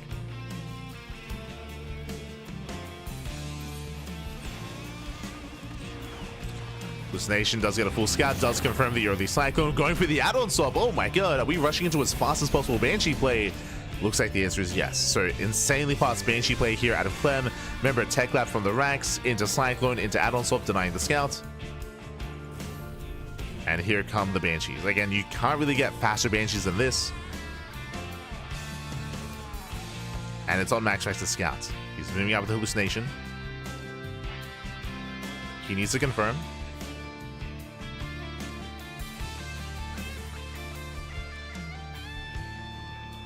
Does need to confirm. Oh. So he's deflected. Yeah, Cyclone does deflect. Clem, he's gearing up.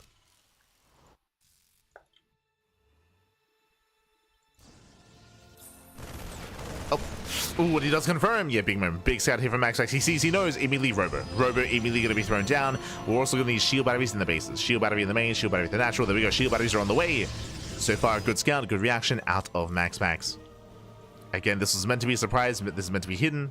Clem, he fails to hide it. And MaxPax is getting ready.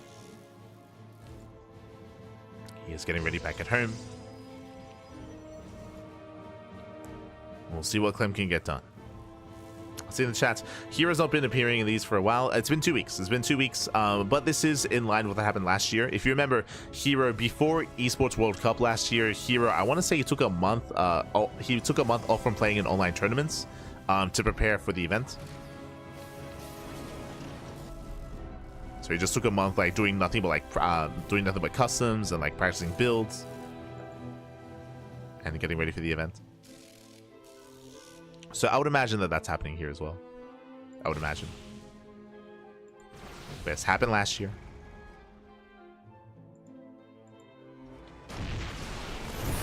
As we dive on top of the tank, first tank, it does go down. Very nice pick up here by MaxPax. He's just completely shutting this down. Ay. Double Banshee here in towards a third. Remember, MaxPax, he did scout the Banshee play. Should be ready for it. Should be ready. Very nice kiting here to MaxPax, just shutting down the main army. Banshees, they do hit the bases. Where's the Observer? The Observer's in the main, not at the natural. There we go, Banshees are revealed. Getting 1, 2, 3, 4 probe kills. MaxPax somewhat in position, but workers are still going down. Yeah, late reaction, late pull away, wasn't in position. So the main armies do clash. MaxPax catching out the Raven. Yeah, Raven goes down. So does the Cyclone. So does the tank. And with that, Clem is falling apart. He gets 8 probes, which is nice, but he will lose everything across the map. How many tanks? 3. 3 tanks, a Raven, and a Cyclone. Everything goes down. And how do we defend? There's nothing here. There's 1 tank, 1 Marauder, no bunker. There's some SimCity. Oh, he dives in. Yeah, he dives on the tank. Tank goes down. Boys are being pulled. And MaxPax, he's going for the kill, going for the throats. Again, Clem had a cheeky build here in Game 4, but GG gets called, and MaxPax, he will overwhelm. He will take the series 3-1, becoming this week's PiGosaur Cup champion. GG. Ooh, GG, well played. Again, this build was heavily reliant on hiding it, on keeping it hidden, on keeping it away from the prying eyes of the pro. Also, MaxPax, he was able to go for the second hallucination. He was able to rescout, able to confirm. With that, he was ready for the Banshees, more or less. He was also ready for the early tank push. He was in the center of the map, on the high ground, ready and waiting for Clem. And he just shut him down. Then there. GG, well played. MaxPax does claim the series. Congratulations. Congratulations here to MaxPax. My condolences to Clem. That is 2 weeks in a row, specifically in the PiGosaur Cup, that MaxPax has brought Clem down. GG, well played. Both players have had their own strong moments in this series. Like, again, Game 1 was crazy. Like, Game 1, Clem was looking dominant. But it did come down to the builds here, coming into Game 2, 3, and 4. Like, I'm still thinking about Torches, for example, where Clem wasn't able to scout the Stargate, so he had a really shaky early game as he failed to scout, as he was contained, as he was shut down. So just, yeah, really rough game on Torches. Likewise here, also got scouted. So I should also emphasize that shout out to MaxPax for scouting when he needed to, and also denying the scout of Clem when he needed to as well. GG, well played. Congratulations here. And with that, MaxPax is going to be our champion, and we are going to be wrapping up here for the morning. Let's go. Let us go. That is us wrapping up here. We have concluded our events for the week. Again, if you want some more StarCraft, if you enjoyed the broadcast, this is the PiGosaur Cup. It is a weekly tournament. Every single week, for the most part, we do have a PiGosaur Cup. And of course, it was once on Tuesdays, now it's on Wednesday morning. As you can see here on the schedule, we just wrapped up with our one and only cast today. Again, we do try to have 2 afternoons off. Last week and the week before that, we weren't able to. Like, we were just so busy and so swamped with casting. And if we wanted to, we could cast twice a day, every single day. But we're taking it a little bit easy. We're taking it a little bit easy here. We're still casting on a daily basis, but you know, we have some afternoons off, at least some afternoons off. As a reminder, of course, our next cast here on the channel should be DreamHack Dallas replay cast. That's going to be tomorrow. Basically, for those that know, we were here casting DreamHack Dallas live. We were one of the B streams. We were the side stream covering DreamHack Dallas live here on the channel. But despite that, despite us casting, despite the mainstream casting, there were a lot of games during the open stage that were never casted because there were just so many matches happening at once. There was just so many matches all happening at once, so a bunch of series were never casted. So we do have those replays, and we're going to be casting them here and now. It is a month late. It is a month after the fact. True, is a month later, but they've never been casted, so we're going to jump in. We're going to jump into that DreamHack Dallas cast to catch up on those matches. We have the Pond cast tomorrow evening. That is going to be our weekly talk show where we catch up on all things StarCraft. And I do have a lot of interviews to catch up on. I have to catch up on the Fear Dragon interview. I have to catch up on the Star Zagora interviews as well. And I want to say there was another StarCraft historian interview as well. So there's a lot to catch up on. I'll do my best to cover all those interviews and to cover all the weekly news. We have the Galaxy Open Cup on Friday. That's also going to be our another semi-regular open tournaments. We'll see how regular it becomes. And we have Home Story Cup over the weekend. We are going to be one of the side streams for Home Story Cup, most likely going to be the official B stream. And finally, players have been announced. I believe it was this morning, less than 24 hours ago. Players were announced for Home Story Cup, and for the most part, I think there's one slot missing. But players have been announced, and that is going to be an intense weekend of StarCraft. Oh boy. Hopefully we can get enough rest for it. Hopefully we can rest up for Home Story Cup. It's gonna be crazy. It's gonna be beautiful. Let's go. Let us go.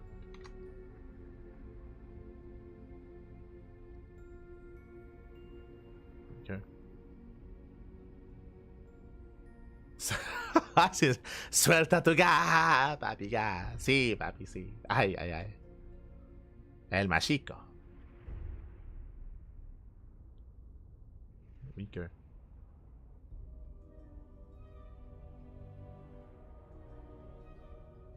Yeah, of course. Are you casting Home Story Cup? Yes, that's what I was just mentioning. Yes, we are going to be casting Home Story Cup. It's going to be over the weekend, so we're going to be all over that as well.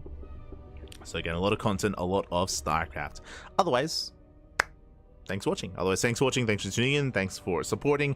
With that, we're going to be wrapping up for the time being, and again, we'll be back tomorrow with some DreamHack Dallas replay coverage on the matches that never got casted. So again, we won't be covering like the playoffs or anything. We already did that. We already casted the playoffs.